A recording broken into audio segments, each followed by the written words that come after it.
यतिमै आएर पो टुङ्गियो पर्पला dot DOC फाइलभित्र अङ्कित अक्षरहरू। विश्वासै लागिरहेको थिएन मलाई। अझै अरू पेज बाँकी होलान् कि? हाँसले स्कुलबाल तल सार्न खोजेँ, तर रित्तो भएर टकटकाएर फानी जान खोजे चाहिँ व्यर्थ भयो मेरो प्रयास। एकछिन त टोलाएको टोलाइ भएँ। कहाँ आएर टुङ्गियो कथा? पर्पला ठिक्क परेपछि झुन्डिन। अब यसपछि के? किन दियो बबिनले पर्पलालाई धोका त्यसरी? अनि फेरि दिव्य कहाँ कसरी आइपुग्यो? पर्पलाको यो नाली बेली ठस्नहरू घुम्न थाले भुमरी चाहिँ मेरो मथिङ्गलमा। अब दिव्यकै शरण नपरी डर थिएन मलाई। हो दिव्यजी, पर्पला कहाँ से? म्यासेज गरेँ उसलाई। ओहो, माया लागिसक्यो पर्पलाको? ऊ त जिस्कने मुडमा पो निक्लियो। आफ्नो भने गम्भीरताले गला रेटिसक्यो। घाँटी प्याक प्याक्ती सुकिसक्यो। नजिस्कियो न मित्र, पर्पला कहाँ से? छे जहाँ भए पनि। हत्तेरिका, अनि कथा किन अपुरो पठाएको? म उसलाई फकाउने बाटोमा लागेँ। यसपछि त मलाई थाहा छैन सर। अनि अहिलेसम्मको कथा चाहिँ कसरी थाहा भयो? हिहिहि, अझ जिस्कियो। मेरो भने कनपारो तातेर आयो। त्यसो भए राख तिम्रो कथा तिमीसँगै। यस्तो अपुरो कथाको काम छैन मलाई। घुर्की देखाएँ अनि तुरुन्त फेसबुकबाट साइन आउट भएँ। हातमा गाला हट्याएँ। मुड बिग्रेको बहानामा अगरबत्तीको झन्झट नगरी चुरोट सल्काएँ। झरै झरोस् बुढो, बाल मतलब। सम्झिनासाथ झ्यालको पल्ला उक्रिएको बाघमा बुढाको खप्पर खानु जस्तो रिस उठेर आयो। यता कलेजका असाइनमेन्टहरू मेरो पर्खाइमा लडिरहेका थिए। यो डकुमेन्ट पढ्न थालेपछि तिनलाई छुन पनि भ्याएको थिएन। कोठाको भित्तामा झुन्डाइएको रुटिनले म माथि अट्टहास छाड्दै थियो। अफलाइन भए पनि मेरो दिमाग त्यही डकुमेन्टमाथि घुम्न थाल्यो। आख्यानमा ढाल्नका लागि अपर्याप्त थियो नै यसको कथानक। तर त्यसो भन्दैमा फेरि साइड लगाइहाल्न सक्ने स्थितिमा पनि थिइनँ म। पर्पला, बबिन र दिव्य आएर मनमा उफ्रिन थाले। पात्रहरूको यस किसिमको उफ्राइले मलाई आनन्द दिने भयो नै। उसै त लेख्नु अघि पात्रहरूलाई मनको आँगनमा मनपरी उफ्रिन दिनुपर्छ भन्ने मेरो मान्यता। जब उनीहरू थाकेर सुस्ताउँछन् तब म सक्रिय हुन्छु। मैले तिम्रो कथा पढिसकेँ, तर तिमीले भने चाहिँ एउटा उपन्यास वा भनौँ आख्यान तयार गर्नका लागि यो पर्याप्त छैन। अपुरो कथा लेखेर कृति निकाल्नु पाठकका लागि अन्याय हुन जान्छ। त्यसैले पर्पलाको अवस्था र बबिनको पाटो सहितको सम्पूर्ण कथा खुल्छ भने मात्र यो पुरा हुन सक्छ। नत्र भने डकुमेन्टमै सीमित हुन्छ यो। फेसबुकमा साइन इन गरेँ। यही म्यासेज ठेलिदिएँ दिव्यलाई। उताबाट जवाफ आयो। लेखक महोदय, कथाको अर्को पाटो बुझ्न अब तपाईँलाई नै गुहार्नुपर्ने भयो। मलाई पहिला उठा अनि तँलाई बिउजला भने जस्तै उल्टै मलाई गुहार्छौ। कसरी बुझ्न सक्छु मैले कथाको अर्को बाटो? तपाईँ लेखक हो, त्यसैले। के म अन्तर्यामी हो? मैले खडा गरेको यो आख्यानको संसार कसरी जानौ अर्को मान्छेको मनोभाव? उसको खिच्चापनले फेरि पनि तात्यो मेरो कन्फारो। तपाईँलाई अन्तर्ध्यानी भएर कथा पुरा गर्नुहोस् भनेको होइन के? बबिनबाट बुझेर लेख्न सक्नुहुन्छ नि। अनि त्यसपछि पर्पलाको बाँकी कथा मेरो जिम्मा भयो। ऊ यति सजिलै भन्दै थियो कि मानौ बबिन मेरो पुरानो जिग्री हो, जसले बिना हिचकिचाहट आफ्नो कथा ओखल्नेछ एक बोतल बियर डकारेको भरमा। उसले मलाई आफ्नो कथा भन्छ भन्ने ठोकुवा नै के छ? म त उसलाई चिन्दा पनि चिन्दिनँ। अब सम्पर्क बढाएर ऊबाट कथा खोज्ने समय पनि छैन अहिले मसँग। भर्सक म आफू यो मुद्दाबाट पन्सिन चाहन्थेँ। तयारी चाउचाउ उमालेर खाने बानी परे चाहिँ कथानक पनि तयारी आए लेख्न सजिलो हुन्थ्यो सोच्दै थिएँ म। उसँगको सम्पर्कका लागि चिन्ता लिनु पर्दैन तपाईँले। अब जहाँसम्म कथा नबल्ला भन्ने डर छ त्यो त तपाईँको क्षमतामा भर पर्छ जस्तो लाग्छ। लेखक भएपछि पात्रबाट कुरा कसरी दुहुने सिकाइरहनु पर्दैन होला नि सर तपाईँलाई। ऊ पनि कम निक्लिरहेको थिएन। मलाई फुर्कोमा टाँस्न माहिर निस्क्यो मोरो। त्यो फुर्कोलाई तीरको टुप्पोमा बाँधेर ताँदोमा चढाएको भने मैले बुझिसकेको थिएँ। कुन दिशामा बत्तिनेवाला थिएँ उड्ने आँट त गर्नै पर्थ्यो। लगत्तै एउटा लामो लिङ्क आयो उताबाट। यसको मुनतिर लेखिएको थियो, यो बबिनको फेसबुक लिङ्क हो। ऊ अहिले न्युजिल्यान्डमा छ। तपाईँ उसको साथी भन्नुहोस्। तपाईँको प्रभावले पक्कै खोतल्ने छ उसले। ओ अहिले तिम्रो कन्ट्याक्टमै छ? त्यसो भए किन सोध्दैनौ तिमी आफै उसँग? मेरो त फ्रेन्ड रिक्वेस्ट एक्सेप्ट गरे पो। दर्जन पटक म्यासेज गरिसकेँ तर कुनै रिप्लाई छैन। उसको रहस्यले बेला बेला रिङ्गाइरहन्छ। अब तपाईँकै भरोसामा छु म।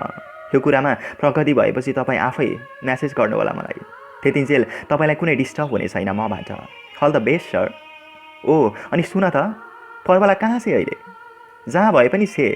पहिला तपाईँ उताको पाटो खुलाउनुहोस् अनि भनौँला। बुझेँ उसले अहिले भन्नेवाला छैन। पढाइको बिचमा चोरी चोरी फेसबुक खोलेको चाखेँ मैले। अस्ति नै डिएक्टिभ गरेको भए अहिले पुरै सिलेबस छिचोलेर तयारी अवस्थामा बसेको हुँदो। अब कहाँ यो कथानकको जालोमा फसेँ नि। तर पनि पछि हट्न मन कहाँ थियो र। भित्रभित्र त मजा आउँदै थियो नि। त्यो लिङ्कमा माउसको पोइन्टर पुर्याएँ। त्यहाँ पुग्ने बित्तिकै बाँडको टुप्पो जस्तो पोइन्टर छोर औँला ठडाइरहेको सानो हत्केलामा परिणत भयो।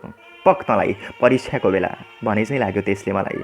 त्यसलाई टेरिन क्लिक गरेँ, खुल्यो लिङ्क।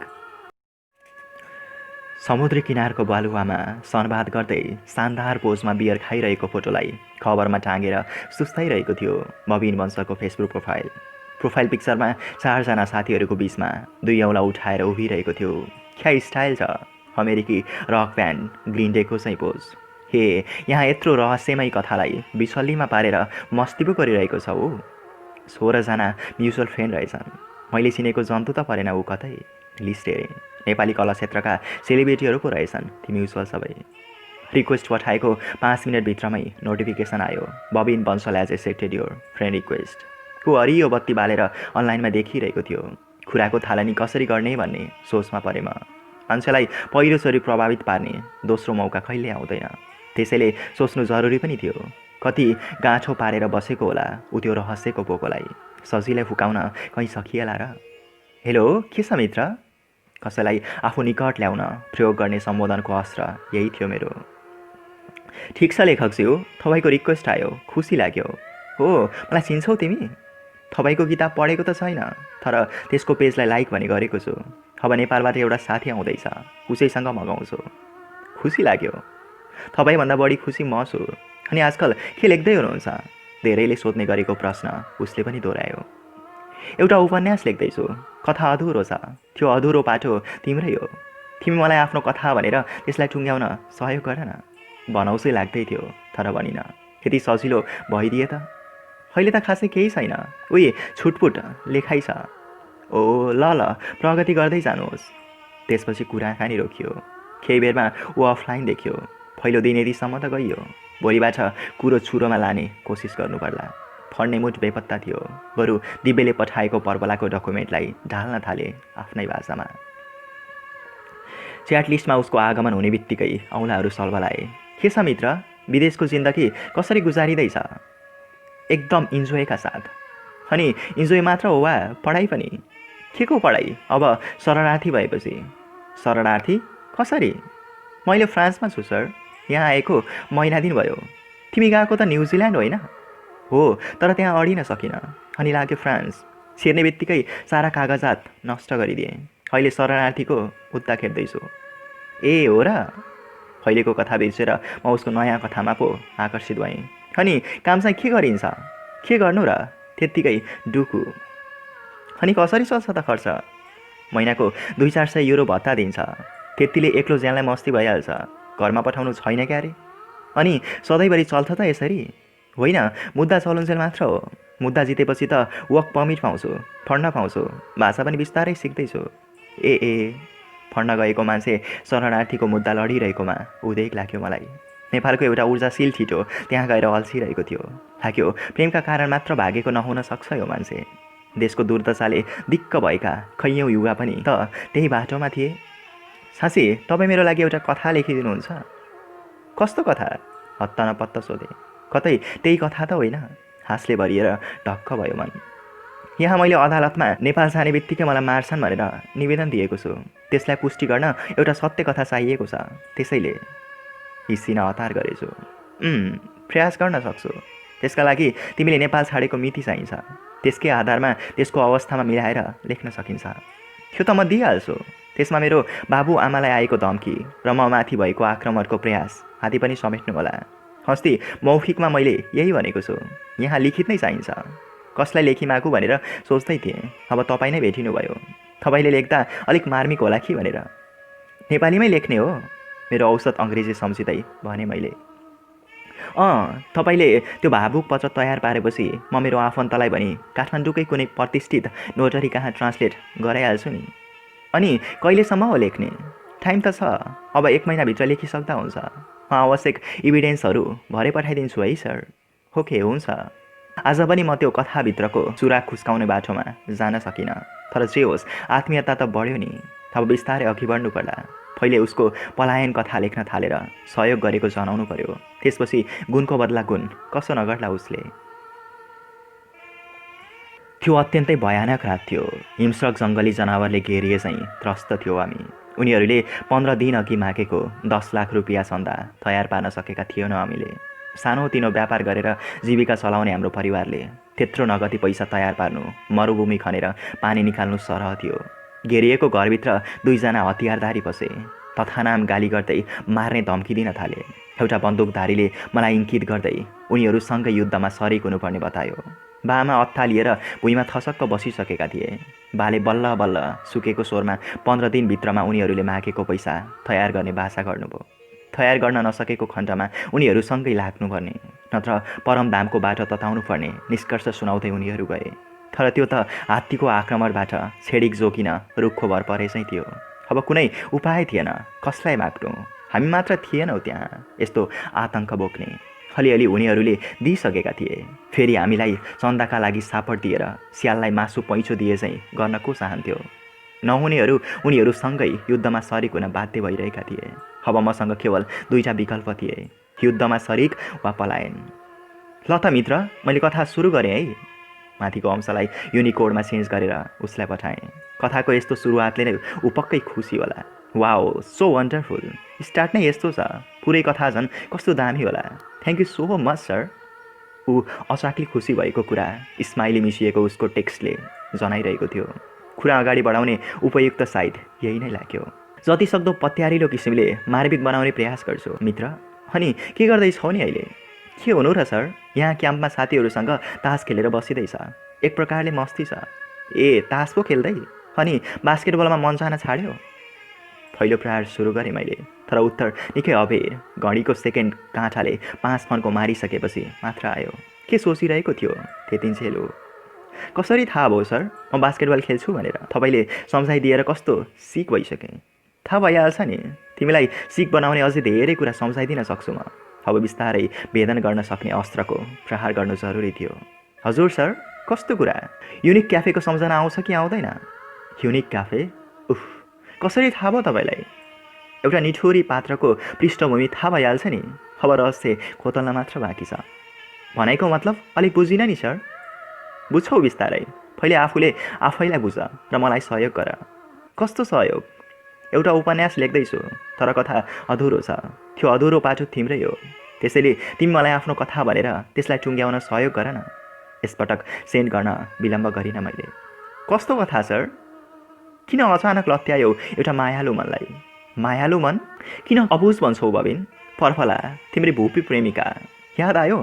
जसलाई पहिलो सम्भोगपछि लत्याएर भाग्यौ तिमी। प्रेमको अन्तिम लक्ष्य सेक सम्झिएर त्यसको प्राप्तपछि भाग्ने डरपोक प्रेमी होइनौ तिमी? अलिक आवेशमा आएछु। लेखेर पठाइसकेपछि पो लाग्यो यति साह्रो त लेख्नु नहुने हो मैले। बिस्किएर उसको कुरा भनेन भने, तर के गर्नु, बरु बन्दुकको गोली फर्कला। फेसबुकमा इन्टर हानिसकेको म्यासेज फर्किनेवाला थिएन। उफ, म डरपोक? म कसरी डरपोक? त्यो धोकेबाजको सम्झना नदिलाउनुहोस् सर मलाई। उसकै कारण आज यहाँ यस्तो बिरानो मुलुकमा शरणार्थी बनेर बिन्दास भएको भानमा बाँच्नु परेको छ। सोचेभन्दा एकदम फरक स्वभाव पाएँ। मेरो त दिमागै बन्द गराइदियो। दिमाग बन्द भएपछि औँलाहरू पनि कसरी चलुन् त किबोर्डमा। चुप लागेर बसिरहेँ। जवाफ के लेखौँ? दोधारको दोसादमा अल्मलिएँ। निकै बेर सोचेपछि मात्र दिमागको द्वार खुल्यो। लेखेँ, तिमी धोकेबाज कि पर्फला? पहिलो सम्भोगपछि तिमी भागेका हौ कि ऊ? फेरि निकै बेर जवाफ आएन। लगभग 10 मिनटपछि मात्र उसले लेख्यो, त्यही पागललाई थाहा होला सर। जाबो 5 दिन पनि पर्खन सकिनँ। कति कमजोर रहेछ त्यसको प्रेम। उफ, जाडोयाममा पनि पसिना छुट्ला चाहिँ हुन लाग्यो मलाई। जाबो 5 दिन? सम्भोगको पहिलो दिनदेखि भागेका तिमी अहिलेसम्म पनि भागि नै रहेका छौ ऊबाट। कथाको जालोले मेरो दिमाग फनफनी बेरिरहेको थियो। त्यसबाट मुस्किलले खुकुलिएर सोधेँ मैले, चोट पचाइसकेर नयाँ जिन्दगीमा आएको छु, त्यसलाई कोट्याउने प्रयास नगर्नु अब तपाईँ। फर्फलाले कसरी चोट दिए तिमीलाई? कसरी? त्यो मलाई सम्झन बाध्य नबनाउनुहोस् सर प्लिज। अब बडो होस पुर्याएर कुरा अगाडि बढाउनु थियो मलाई। विगतलाई कोट्याएर तिमीलाई दुःखमा पार्नु मेरो उद्देश्य होइन। तर मलाई भन, 5 दिन भए पनि तिमी किन ऊबाट गायब भयो? तिमी झापा गएको नाटक किन मन्सन भयो तिम्रो घरमा? प्लिज भन। एउटा अधुरो कथालाई पुरा गर्ने मौका थियो मलाई। भो, अब पछाडि फर्किएर हेर्न चाहन्न। अहिले जे छु ठिक छु। अलिकति त तपाईँले बिथुलिदिनु नै भएको छ। त्यसलाई 2 जोर बोतल बियरले पुलाउने प्रयास गरौँला। बाई। यति लेखेर ऊ अफलाइनको रोका रेप्दै बेपत्ता भयो। चोक्टा खान गएकी बुढी जोरमा डुबेर मरी भन्ने उखान सानैदेखि सुनिआए पनि पहिलोपटक आफूमा चरितार्थ हुँदै थियो। आख्यानको लोभमा म कस्तो गनचक्करमा घुम्न पुगेछु। छाडौँ, आफूले पढाइ त्यागी लेखेको 30,500 शब्द सहिद हुने। नछाडौँ चक्करको भुमरी कहाँ गएर ठुङ्गिने हो। नखाऊ भने दिनभरिको शिकार, खाऊ भने कान्छा बाउको अनुहार। बरु कान्छा बाउको अनुहार एडिट गर्ने तर खाएरै छोड्ने निष्कर्षमा पुगेँ म। अब बिस्तारै उसबाट कुरो फुत्काउने उपाय सोच्नु जरुरी थियो। उसको तर्फबाट झन् जटिल कथा आउनेमा म विश्वस्त थिएँ। उसले पर्पलालाई धोकेबाज सम्झिनुमा यो कुराको जड साथै पर्पलाको वर्तमान अवस्थिति पनि लुकेको थियो। निकै बेर सोचेर अफलाइनमै उसलाई म्यासेज गरेँ। सरी, तिमीलाई चोट पुर्याउनु मेरो अभिप्राय थिएन। मलाई पर्पलाको जति कथा आयो त्यसको आधारमा तिमीसँग ननिको भएँ। मलाई लाग्छ तिमीहरू दुवै भयङ्कर भ्रमको भुमरीमा थियो। एकअर्काको अवस्थिति नबुझेर जिन्दगीभर यो भुमरीमा रुमलिरहनु पनि त ठिक होइन। हेर, जे हुनु भइगयो। कम्प्युटरमा जस्तो अन्डुको अप्सन त हुँदैन जिन्दगीमा, तर वर्तमानका सोच र सम्बन्धलाई सम्पादन त गर्न सकिन्छ नि। एकपटक मात्र एकपटक आफूलाई खुलाऊ र हल्काऊ। त्यसका लागि पर्पलाको पाटोबाट लेखिएको यो कथा तिमीलाई पठाउँदैछु। इग्नोर चाहिँ नगर प्लिज। जसरी हुन्छ एकपटक पढिसक। त्यसपछि पर्पलाको कथालाई अट्याच गरेर पठाइदिएँ मैले। एक हिसाबले भन्दा यो मेरो अन्तिम अस्त्र थियो। घडीको घन्टा सुईले पुरै एक चक्कर लगाइसकेको थियो। उसले म्यासेज हेरिएको म्यासेजलाई सिन भनेर समयसहित देखाइदिने फेसबुकको सेवाजो थियो। 12 घन्टासम्म पनि कुनै चालचुल भएन। आफै पढ्यौ भनेर सोधिहाल्नु पनि हतारो हुन्छ जस्तो लाग्यो। सोचेँ जे होस् पढ्दै त होला, समय निकाल्न नपाएर च्याटमा नआएको हुनुपर्छ। 13औं घन्टामा अनलाइन देखियो। परीक्षाफल थाहा पाउन लागेको विद्यार्थीको भन्दा बढ्ता उत्सुक र उत्तेजित थियो मेरो मन। पढेँ सर मैले सबै। तपाईँले भने चाहिँ भ्रममै रहेछु म, तर त्यो भ्रम फाट्न नपाउँदै किन खेली निठुरीले मेरो चोखो मायामा। कसरी धोका दिए पर्पलाले, किन निठुरीको नामले पुकारिरहेछ बबिन उसलाई। खुल्दुलीको खाडलमा परेको दिमाग माथि उक्लिने उत्कट चाहनामा थियो। फेरि बबिनलाई सोध्नु उचित लागेन मलाई। पहिले उसको कथा दुहुनु थियो, त्यसपछि सोचेँ दिव्यम शरणम गच्छामि। त्यसमा पछि जाउँला। हेर, मैले यतिन्जेल जे लेखेँ त्यसमा तिमी दोषी देखेका छौ। केही बेरपछि लेख्यो, हो सर दोषी देखिएँ तर आशै थिएन। दुर्भाग्यको शिकार भएँ, त्यसमै पर्यो हाम्रो प्रेम। त्यही त भनेको नि मैले। अब आफ्नो बसाब गर्न पनि भन्नै पर्छ आफ्नो कथा तिमीले। मैले उसलाई उसैतिर केन्द्रित गर्ने प्रयास गरेँ। भन्ने सोच त मेरो पनि छ सर, तर अप्ठ्यारो लाग्दैछ। सायद तपाईँलाई लेख्न पनि त्यस्तै लाग्ला। टेन्सन नमान, यो चुनौती म माथि छाड्देऊ। मेरो मन अघि नै उसको कथा कहने जहाजको उडान बढ्न ठिक्क परिसकेको थियो। साँच्चै किताबै तयार पार्नुहुन्छ त सर? उसले सोध्यो। ल, आधा तयार भइसक्यो नि, होइन? सर, एउटा कुरो चाहिँ अहिले जान्न पायो नि। के कुरो भन? मन ठिक्क परेकी थियो। मरेकी भए जिन्दगीभर धेरै पोल्थ्यो होला मलाई, तर नमरेर त्योभन्दा बढ्ता किन पोली उसले मलाई। मरेकी छैन सुनेर ढुक्क भएँ, तर बाँचेर अझ बढ्ता पोली। यसले फेरि कुरो अन्यलमा लग्यो। अब पर्पलाको वर्तमान हाल बुझ्न कुनै उपाय थिएन। पछि दिव्यकै शरणमा जानु थियो। त्यसैले एकछिन विचारेर लेखेँ, जति तिमीलाई त्यसको खुल्दुली छ त्योभन्दा बढ्ता मलाई छ। पहिले आफूलाई खुलाउन ढुक्कले। यसमा पनि उसले मान्ने भयो। लेख्यो, ठिक छ म लेख्छु, तर बानी छैन, त्यसैले केही दिन समय दिनु होला। नेपाली टाइपिङ पनि आउँदैन मलाई, रोमनमै लेख्छु। तपाईँलाई समस्या नहोला नि?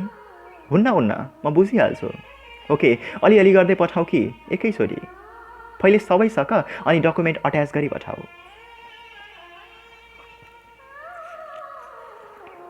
बबिन। 4.5 वर्ष वंशलको बस्छौँ हुँदोमा बाल्यकालको सुखद उन्मादको मातमा मस्त थिएँ म। त्यस बखत मात दिने तत्त्वमध्येकै एक थियो हजुरबाको न्यानो काख, अनि त्यही काखमा लुटपुटिँदै सुन्न पाइने उहाँका जिन्दगीका तिता मिठा अनुभूति। हजुरबा दिनभर बरन्डाको खाटमा पल्टिएर भित्तामा टाँसिएको टिभी हेर्नुहुन्थ्यो। टिभी हेर्ने मन अघाएपछि उहाँले छेउमा रहेको रेडियो बजाउनुहुन्थ्यो। त्यसले पनि पट्यार लागे आँखा सिम्लिँदै केही सोचिरहनुहुन्थ्यो, थोते मुख चलाउँदै। दाँतका सेट उहाँ खाना खाँदा मात्र लगाउनुहुन्थ्यो र खाएपछि तिनलाई धोएर टेबलमा राख्नुहुन्थ्यो। ती दाँतका सेट खुब अचम्मका जिनिस भएका थिए त्यस बखत मलाई। हजुरबाले आँखा सिम्लिएको मौका पारेर म ती दाँतका सेट चलाउँथेँ, आफूले लगाउने प्रयास गर्थेँ। सोच्थेँ मेरा चाहिँ दाँत त्यसरी निकाल्दै लाउँदै गर्न किन नमिलेका हुन्। सोचमग्न हुन पुगेपछि उहाँ थोते बोलीमा मलाई बोलाउनुहुन्थ्यो, जिन्दगीका आरोह अवरोहका किस्सा सुनाउन। सुरु गर्नुअघि उहाँ दाँतका दुवै सेट मुखमा हाल्नुहुन्थ्यो। त्यसपछि प्रष्टिएको बोलीमा भन्नुहुन्थ्यो, के गर्नु नाति, दाँत झरे नक्कली हाल्न मिल्ने, भाग्य नमिल्ने। मान्छेको जीवनमा नसोचेको घटना पनि घट्न सक्छ, दुर्घटना। नचाहेको पनि हुँदै जान्छ, दुर्भाग्य। क्रियाशील मान्छे अनायासै बन्न सक्छ, निष्क्रिय। यस्तो गर्छु उस्तो गर्छु भनी साँचेका सपनाहरूको चित्रमाथि पोतिन सक्छ नियतिको कालो पोतो। जिन्दगीप्रतिको यो गुनासो पोखिरहनुहुन्थ्यो उहाँ।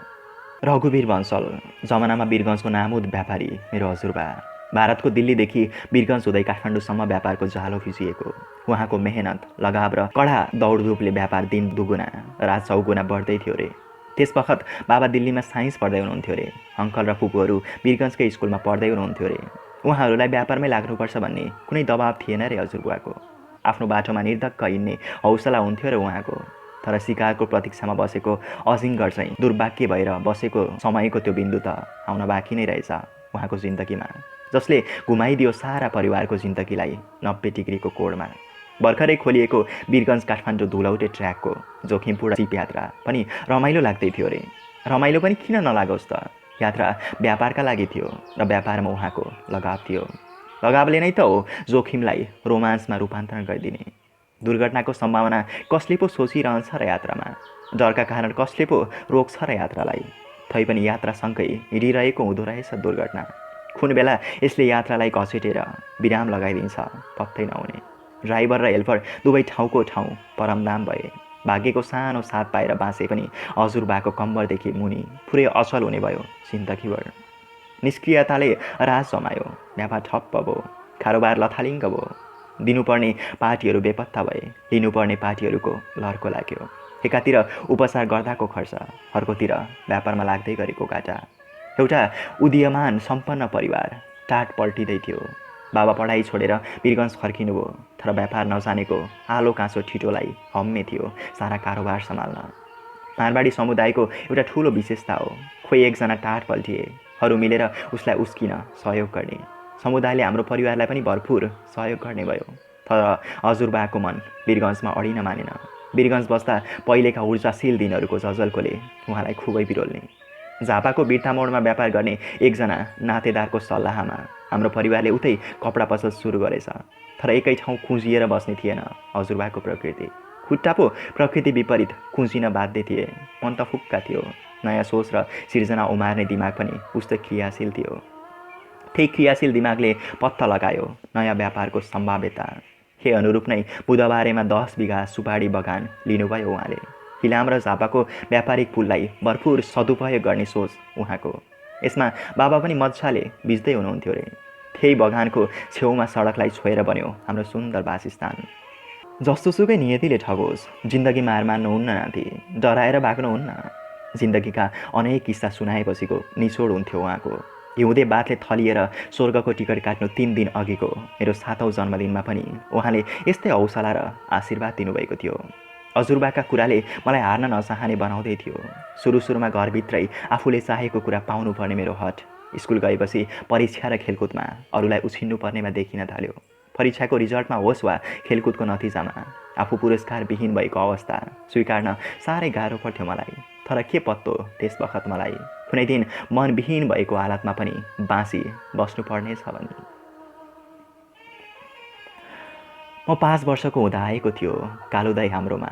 रङको पनि कालै। सबैजनाले माया गरेर कालु भनी सम्बोधन गर्दा खुसी हुने उसका मुख्य काम हजुरबा र गाईबस्तुको स्याहार सुसार थियो। त्यसबाहेक मम्मी र आन्टीलाई धन्दा गर्न कल पेलेर सहयोग गर्थ्यो। कल पेल्दै ऊ गजबका गीत गाउँथ्यो। लामो लामो छिल्लो कपाल सिउँदो काटेर गर्थ्यो। तेरे नाम स्टाइलमा खुब चलेको थियो पछिसम्म यो स्टाइल। टिभी र डेक पनि भित्रियो घरमा। हरेक शनिबार र बिदाको दिन फिल्म हेर्न छुट्थ्यो। कालुदाई फिल्म हेरिसकेपछि त्यहाँको हिरो र गुन्डाको हुबहु अभिनय गरेर एकछिन सबैलाई हँसाउँथ्यो। त्यसपछि आँसो बिसाउँदै हँसिया र डोको बोकेर पोसिलो घाँस खोज्न बगानतिर हिँड्थ्यो। बिस्तारै नायकको छवि बनायो कालुदाईले मेरो बालमनमा। त्यसैले छुट्टीका दिनहरूमा ऊ घाँस काट्न जाँदा म पनि लुसुक्क उसका पछि लाग्थेँ। अरूका आँखा चल्दै घाँसको सरक सरक आवाजसँगै ऊ कहिले आङ सिरिङ्ग पार्ने कथा, कहिले फिल्मका रोचक डाइलग त कहिले मायालु गीत सुनाउँथ्यो। सुरुमा म हराएकोमा अत्तालिन्थेँ घरमा। तर पछि पछि सबैले बुझे कालु दाईसँगको दोस्ती। पहिलेको जस्तो अनावश्यक कुरामा गर्ने जिद्दीपना बाँकी थिएन ममा। त्यो पढाइमा सरेको थियो, खेलमा सरेको थियो। अरूले जितेको हेर्न नचाहने मेरो बानीले मलाई आफै असल बाटोमा हिँडायो। बाल सञ्चताले कहिलेकाहीँ घेर नाग्यो, त्यो बेग्लै कुरा। बगान मेरो लागि लत बन्दै गयो। बगानमा घाँस काट्न गाउँका निकै मान्छेको ओहिरो लाग्थ्यो। स्कुले साथीहरू समेत बगानमा भेटिँदा खुसीको के सीमा। त्यसपछि सुरु हुन्थे बगानभित्र हाम्रा गुडकुसीहरू, फैनीमा पौडिएर खेलिने खेलहरू, नाङ्गे भुतुङ्गे भएर हुने अनेक हरकतहरू। बगानको हरियाली, तल चियाका बुट्टुवा, माथि अग्ला शिरीष र उत्तिसका सुरिला रुखहरू, भुइँमा सिज जमाएर बसिरहेको घाँसे जमिन, बगानको बीच हुँदै बग्ने पैनी, बगान सकिन लाग्दा आउने खोला, अनि त्यसमाथि रातो बादलले बनाउने गेरो। आज पनि थकित भएको दिमागलाई सुस्ताउन सम्झन्छु त्यही सेरोफेरो। अङ्कलको छोरो र आफ्नै बहिनी केही महिनाको अन्तरालमा जन्मिएका थिए।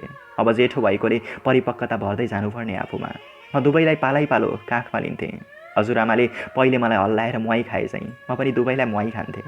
कति मजा आउने त्यस्तो गर्दा। स्नेह र माया त हस्तान्तरण हुने जिनिस रहेछन्। बगान गएर आफ्नो प्राकृतिक चरित्र देखाउने बाहेक अरू बेला साँच्चीकै साधु थिएँ म। उपद्रोले मबाट कट्टी लिएजै थियो। बगानमा भने म बाँदरकै बन्धु बन्थेँ। हाँसपास, चोर पुलिस, रेस हुँदै हाम्रो खेलको स्तर बढ्दै थियो। रुख सर्ने प्रतियोगिता समेत हुन्थ्यो बेला बेला। तर घाँस काट्न गएका अरूले कराएपछि भने त्यो बिचमै रोकिन्थ्यो। फरेका बेला स्कुलमा आक्रमण पनि हुन्थे, प्राय जसो खेलमा। 4वटा हाउस थिए स्कुलमा।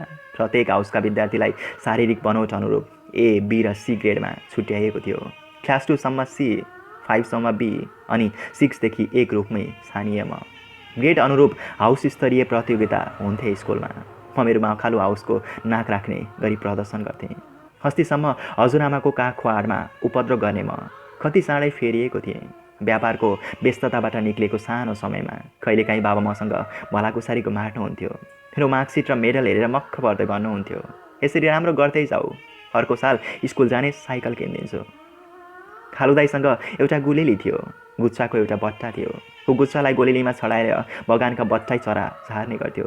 शिकार हात लागेको दिन उत्सव हुन्थ्यो उसलाई। मसिना झिक्रा बारेर ऊ शिकार बोल्थ्यो र स्वाद मानी मानी नुनमा चोबेर खान्थ्यो। त्यस बखतसम्म मेरो शाकाहारी धर्म नगुमेको हुँदा मुख दर्शक हुनुमै आनन्द आउँथ्यो मलाई। तर एक दिन गुलेली लिएर बगान जानुको साटो सुपारी बारीमा बस्यो। उत्सुकताले पछ्याउँदै थिएँ। उसले देखेर रोक्दै भन्यो, अहिले नआऊ, भरे घाँस काट्न जाउँला बगानतिर। जुन कुरा नगर भन्यो त्यही गर्ने बालसुलभ प्रविधिले डोरिएपछि फर्के जस्तो गरेर लुक्दै उसलाई पछ्याएँ। अलिक भित्र पसेपछि छिप्पिएको सुपारीको बोटमा उसले निशाना लगायो। गुच्छाको मार खाएर हार्दै भुइँमा खसेको सुपारीका दाना बटुलेर उसले हाफ पेन्टको गोजीमा भर्यो। अनि बारीको बिचबाट बगानतिर जाने डाम मात्र बसेको बाटो पछ्याउँदै गयो। बाटो पैनीमा गएर चुङ्गिन्थ्यो।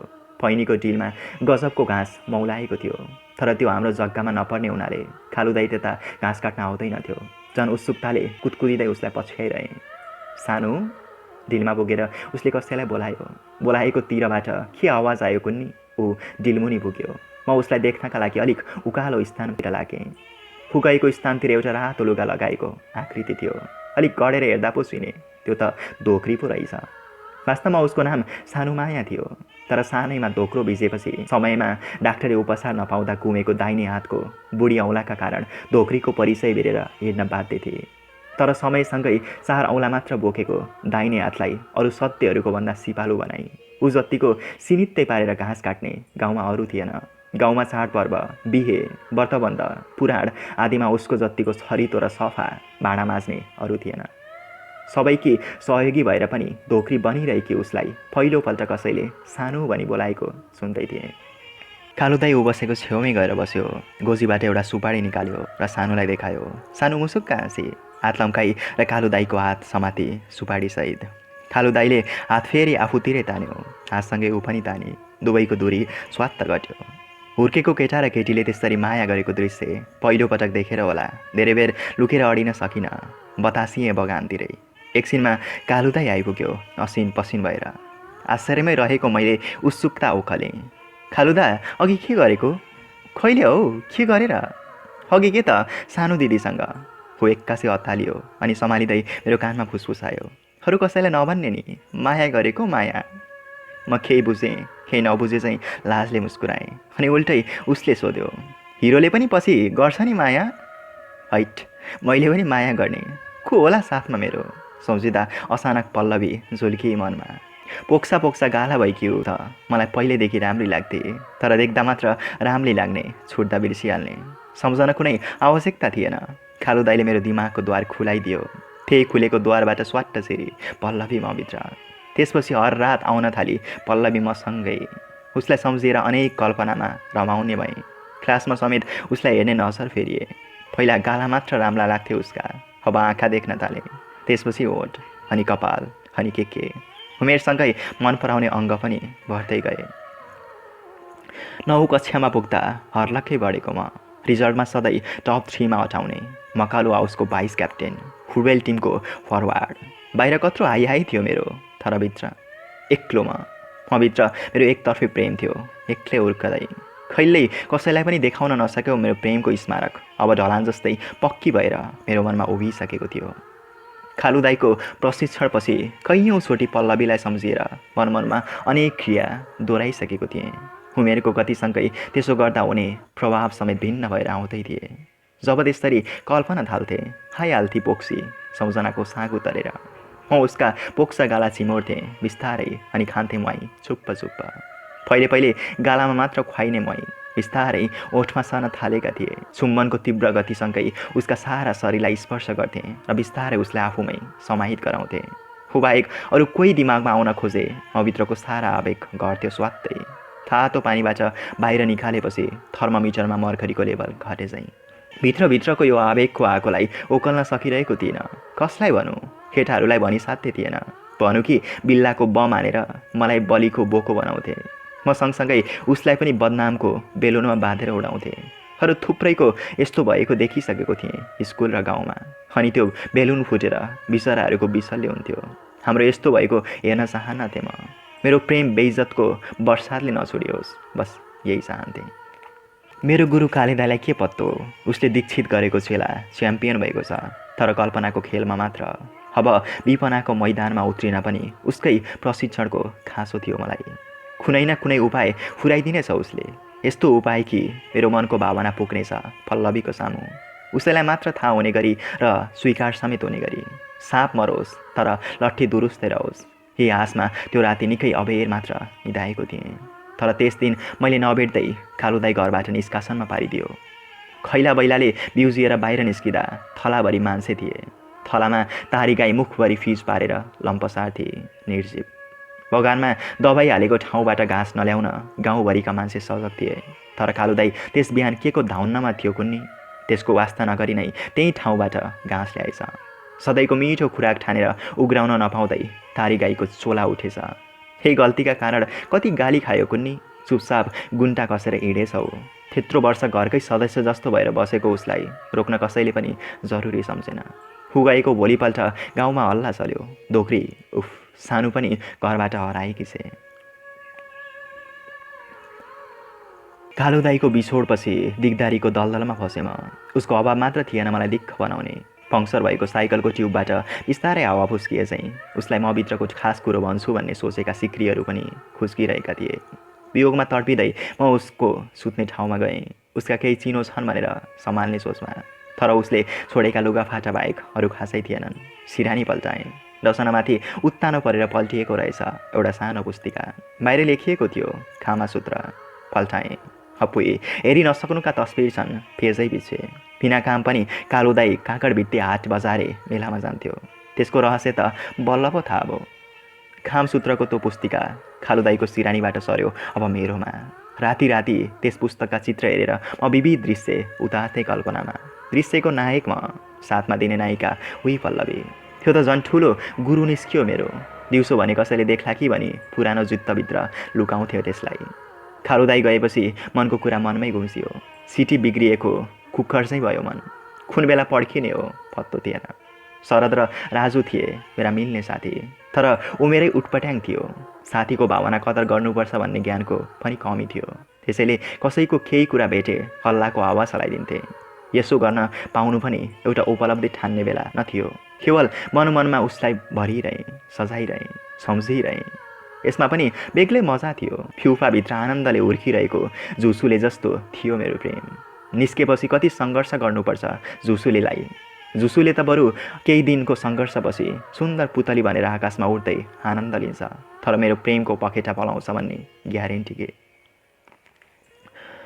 हेल्थ पढाउने तिवारी सर स्कुलभरिका सबैभन्दा अनहेल्दी लाग्थे। दुईटा फुटबल खाँदै जस्तो बुढी, ब्लड प्रेसरले सधैँ राता देखिने आँखा, अनुहार पनि बाफिँदै गरेको ममको डल्लो जस्तो, कन्सर्ट रबरको बल जस्तो उफ्रिएको फरैबाट प्रष्ट देखिन्थ्यो। उनको फेला पर्ने विद्यार्थीलाई उनी दिउँसै तारामण्डलको दर्शन गराइदिन्थे। रिप्रोडक्टिभ र सेक्सुअल हेल्थका पाठ सरभन्दा अघि नै चिचोल्थ्यौँ हामी केटाहरू। केटीहरू भने पढाइ हुँदा घोसे मुन्टो लाएर बस्थे, आँखा लगभग पुरै बन्द हुन्थे।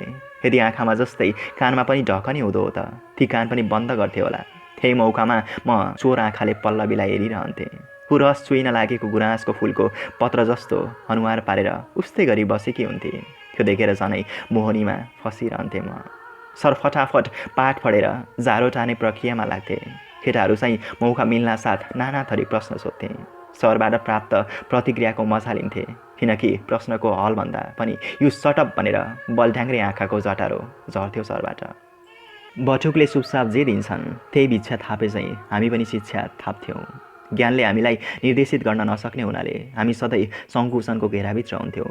भित्रभित्र अनेक किसिमका हरकत गर्न बाध्य थियौँ। के ठिक के बेठिक छुट्याउन नसकेका केटाहरूमाझ अनेक किसिमका किस्साको साङ्लो गाँसिरहेको थियो। त्यो क्रम नहुँदो हो त दुर्दशाको यो घडी तर्किन्थ्यो कि कहीँ मेरो जिन्दगीबाट। पल्लवीसँगको मेरो सम्बन्ध उही उसरी नै चुपचाप चल्दै थियो। मनभित्रको प्रेम चाहिँ पिउपाभित्रको झुसुले चाहिँ आनन्दले बसिरहेको थियो। यदि बाहिर निकाल्न सक्थ्यौ त त्यो घिस्रिँदै भए पनि पुग्थ्यो उसको मनसम्म। तर आँखाको नजानिदो भाषा बाहेक हामीसँग अर्को भाषा थिएन। सङ्कोच र सजगता दुवैले होला चक्करको किस्सा बनिनबाट बस्दै थिएँ म। तर अनायासै जन्मियो एउटा किस्सा। बिना कसुरको सजाय पाउन बाध्य भएँ म त्यसमा। 10 क्लासको पहिलो त्रैमासिक परीक्षा आउने सुरसार थियो। ब्रेकमा तिवारी सर हेल्थ बुक माग्दै क्लासमा आइपुगे। हत्ता नपत्ता किताब निकालेर दिएँ। परीक्षा अघि सरलाई किताब दिन हानथाप चल्थ्यो क्लासमा। जसले दिन पाउँथ्यो त्यसले तत्काल फुर्ती लाउँथ्यो। सब क्वेसनमा सरले चिनो लाउँछन्, सब थाहा पाउँछु अब। तर त्यस्तो कहिल्यै भएको थिएन र पनि लगाउन पाएको फुर्ती किन लगाउनु। मैले पनि लगाइहालेँ। हेर्दै जाऊ यसपालि म पूर्णाङ्क तोड्छु। तर मैले परीक्षामा पूर्णाङ्क होइन, तिवारी सरले चाहिँ त्यसै दिन मेरो चाक तोडे। 7औं पिरियडमा मिश्र दाइले स्टाफ रुममा बोलाएपछि पुगेको के थिएँ। प्रेसर बढेर आएको भएका तिवारी सरले बाटो टिपेर मेरो चाक पड्काउन थाले। केही मेसो नपाएको मैले हुरुक्क हुँदै खफिरहेँ। तुरुक्क हुन लाग्दा मात्र छाडे। रिसले पसिना छुटेका उनले मेरो बुक पल्टाए। रिप्रोडक्टिभ सिस्टमको च्याप्टर निकाले अनि मेरो कन्सिरीमा समातेर टाउको तहल लतार्दै देखाए फिमेल रिप्रोडक्टिभ पार्ट्सको फिगर। हसम्म त्यसको बिचमा त एउटा प्वाल छ, बेजिना भन्ने पार्ट्समा खिपेर बनाइएको थियो त्यो प्वाल। छक्क परे म। मरिजाउँ, मैले त त्यो बनाएको छँदै थिइनँ। अबदेखि यस्तो गर्छस् कि गर्दैनस्? तिवारी सर कड्किए। कुटाइले काहेल भइसकेको मलाई उक्त कार्य आफ्नो होइन भन्नुको साटो गर्दिनँ भन्नमै साहस आयो। केटाहरू योजना अनुरूप बिल्लै हान्न तयार थिए। बिल्ला गर्दै भने फिगर देखेर खप्न नसकी बमिले त हान्दैछ किताबमै। नत्र हेर त त्यसको हेल्थ बुकको पेज नम्बर 157। त्यो पेजलाई च्यातेर मिल्काए तैपनि त्यसको स्टार्कले मलाई गिज्याइरह्यो एसएलसीसँगै। 10 कक्षामा पुग्दा गालाभरि दारी भरिसकेका थिए। अब मेरो नयाँ निकनेम जन्मियो, दारी भाइ। मेरो मात्र थिएन, ज्याप्प दारी पलाएको क्लासमा। मभन्दा घना दारी उमारेर मेरो दाई भनेको थियो सन्दीप। त्यसैले ऊ दारी दाई भन्यो, मेरो बन्धु। केटाहरूलाई अझ छिराउन मन लागे मलाई सानो भूत भन्थे, दाईलाई ठुलो भूत। अझ तीभन्दा चर्चित अरू 2 निकनेम पनि थिए हाम्रा। सेप्टेम्बर 11 को आतङ्ककारी हमलापछि चर्चामा आएको लादेन नाम बिराइएको थियो सन्दीपलाई। म भने इराक युद्धपछि चर्चित बनेको हुसेन बोक्न बाध्य भएँ। हामी दुवै मकालु हाउसको फुटबल टिमका फरवार्ड थियौँ। ऊ दाहिने म देब्रे। तर हाम्रो तालमेल कहिल्यै मिलेन। एक्लै एक्लै छिराउन खोज्ने तैपनि कहिल्यै हार्नु परेन हाम्रो हाउसले। एक्लै एक्लै गरिएका हाम्रा गोललाई विपक्षीले मिलेर कहिल्यै उसिनेनन्। खेलमा चाहिँ मनमा पनि पो एउटै पोस्ट रहेछ हाम्रो। कति उदेक लागेको थियो सुनेर। ठुलो भूतले पनि पल्लवीलाई मन पराउँछ। आँसो लाग्यो। हे बाबा, एउटा भूतले आफूलाई मन पराएको कल्पना कसरी गर्ली हौ? हुन त म पनि भूत नै थिएँ, सानो। तर भाग्य ठुलोका चाहिँ मुख अगाडि निस्किने धारा थिएनन् मेरा। क्षेत्रीय अन्तर स्कुल सांस्कृतिक प्रतियोगिता चलिरहेको थियो। त्यसमा हाम्रो स्कुलले पनि नृत्यमा भाग लियो। यसपालि नृत्य निर्देशक सुनिल सरले केही नयाँ गर्ने सोच राख्नुभयो। देश शान्ति प्रक्रियामा आइसके पनि युद्धको घाउ आलाइरहेको दर्शाउन एउटा राष्ट्रिय गीत रोजियो नृत्यका लागि। नृत्यको ठिक अघि देखाइने भयो एउटा मौन नाटक। नाटकमा एक जोडी बाबुआमा थिए। तिनका 2 छोरा थिए। एउटा थियो क्रान्तिकारी, अर्को सुरक्षाकर्मी। क्रान्तिकारीकी एउटी स्वास्नी थिए। बाँकी पात्रमा केही थान क्रान्तिकारी र सुरक्षाकर्मी दुवै थरी थिए। कलाकार चयनमा ठुलो बुत निर्विरोध बाबुमा छानियो। दारीवाला बाबुको दारीवाला छोरो हुने भो क्रान्तिकारी। रोल पाउन साथ रगत उम्लियो मेरो। अब पालो आयो आमाको। तिमी आमा बन्छौ? खै के सोचेर हो? सुनिल सरले सोध्नुभयो पल्लवीलाई। मुटु कहलियो। तत्काल निर्णय गरे ऊ आमा बनी भने गर्दिनँ म नाटक साटक। ख्यालमै सही। ठुलो बुतले पल्लवीलाई स्वास्नी बनाएको नाटकमा म किन सहभागी बनूँ? नै आमा त बन्दिनँ म। नकारी।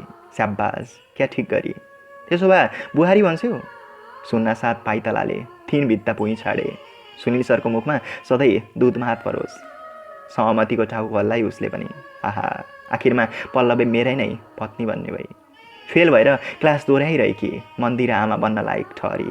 अरूभन्दा बढी उमेरकी भएर हो वा उदासीको पोतो हर बखत अनुहारमा पोतेर हो, ऊ सबै केटीभन्दा अलिक बढ्ता पाकी देखिन्थे। थर मात्र होइन, उसको मन पनि पाक्या रहेछ। आमा भन्न थपक्क स्वीकारी। नाटकको रिहर्सल सुरु भयो। उत्कर्षमा म गोली लागेर मर्ने दृश्यको थिएँ। म मरेपछि सबै भक्कानिएर रुनु पर्थ्यो। अझ मेरी पत्नी बनेकी उसले त पुरै छाद हाल्नुपर्ने थियो। म भने त्यस वखत सिमलेका आँखा सानो पारेर खोल्थेँ। उसको भाग छाद अनि छुवाईको मजा लिन्थेँ। यस्तो लाग्थ्यो प्रतियोगिताको मिति सरिरहोस् र त्यो रोमाञ्चक रिहर्सल चलिरहोस्। प्रतियोगिता सकियो। सोचे अनुरूप राम्रै प्रदर्शन भयो र हामीले दोस्रो स्थानको ट्रफी स्कुलभित्र आयो। स्कुलबाट घर जान मैले मेरो रेन्जर साइकल चढेँ।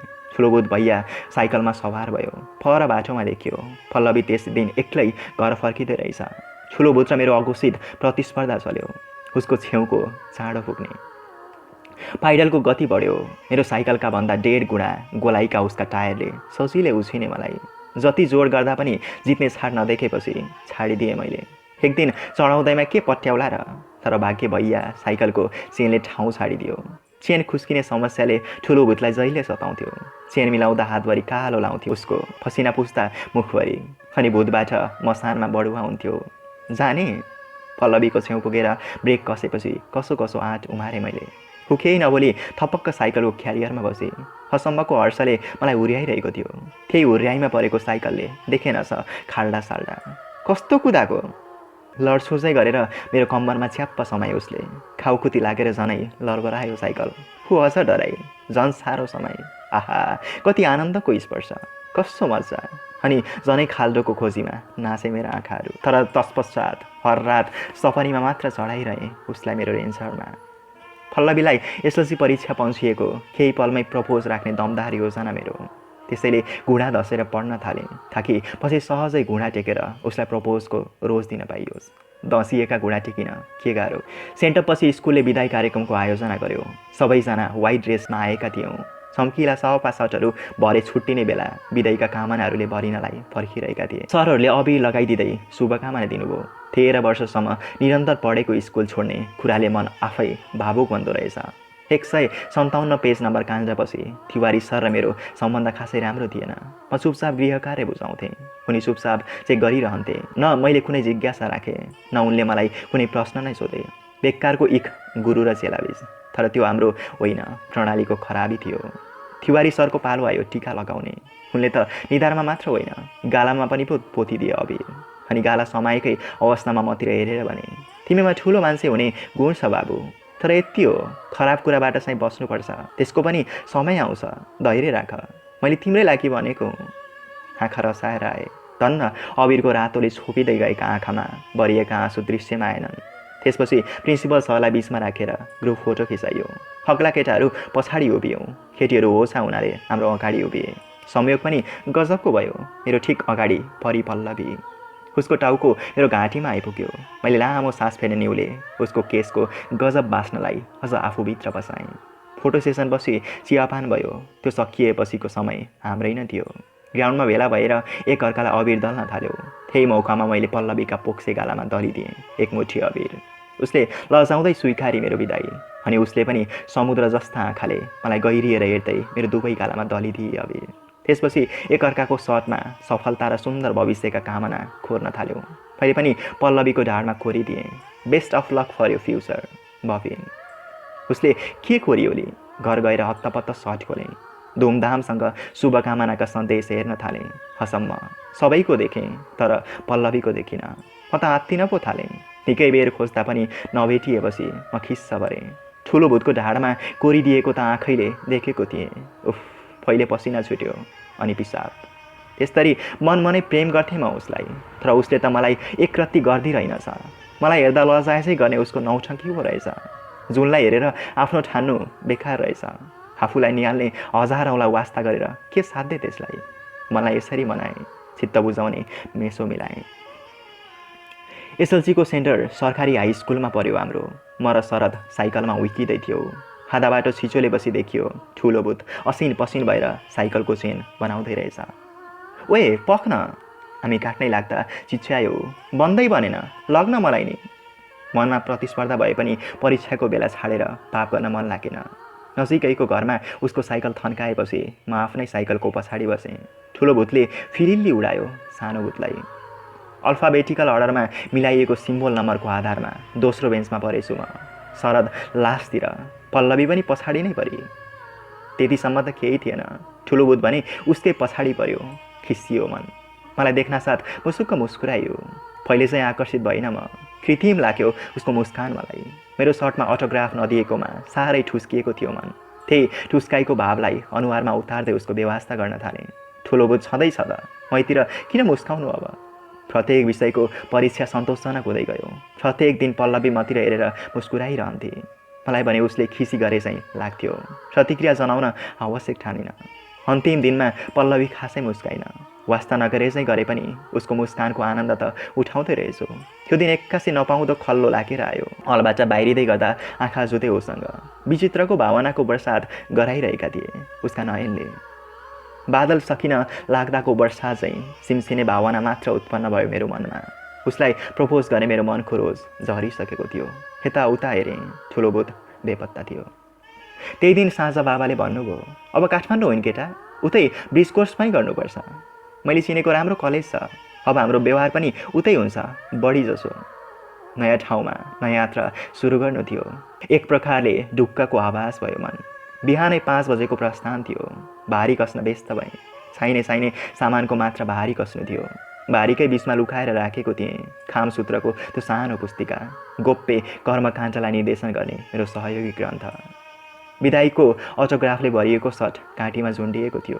जे भए पनि साथीहरूको सम्झना। भारीमा हाल्न पल्ट्याउँदै सर्टको कलर मुनि केही लेखिएको देखेँ मैले। कलर फैलाएँ। कलरको मुनि हत्तपत्त नदेखिने गरी लुकाएर लेखिएको थियो, I will always miss you बबिन, पल्लवी। काठमाडौँ पुगेपछि कैयौँ रात पोल्यो पल्लवीको त्यो मिस युवाला सन्देशले। मैले किन पहिल्यै देखिनँ यो? त्यो पश्चातको भावले जलाइरह्यो मलाई। अझ ऊ एसएलसी परीक्षाभर मतिर हेरेर मुस्काइरहेको भावलाई किन अनर्थ सम्झन पुगेँ? थुक्क म। जे हुनु भइगयो, अब देखा जाएगा। यो सबैभन्दा सजिलो सूत्र रहेछ मान्छेको जिन्दगीलाई अघि बढाउने।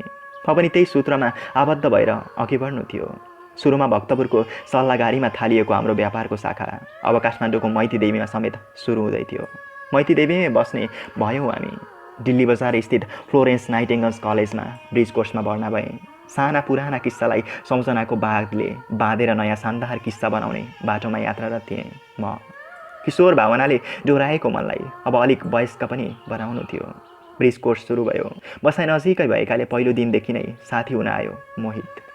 काठमाडौँमा फुटबल कुदाएर लैजान पुग्ने मैदान भएका स्कुल र कलेज चामलमा मिसिएका बिहा जति पनि रहेनछन्। ठाउँको अभावको फाइदामा फस्टाएको रहेछ बास्केटबल। हाम्रो कलेजको पनि बास्केटबल कोर्ट थियो। कलात्मक टाइल बिछ्याइएको कोर्टमा हिँड्दा पनि टुकटुक आवाज आउँथ्यो। बल पनि राम्ररी बाउन्स हुन्थ्यो।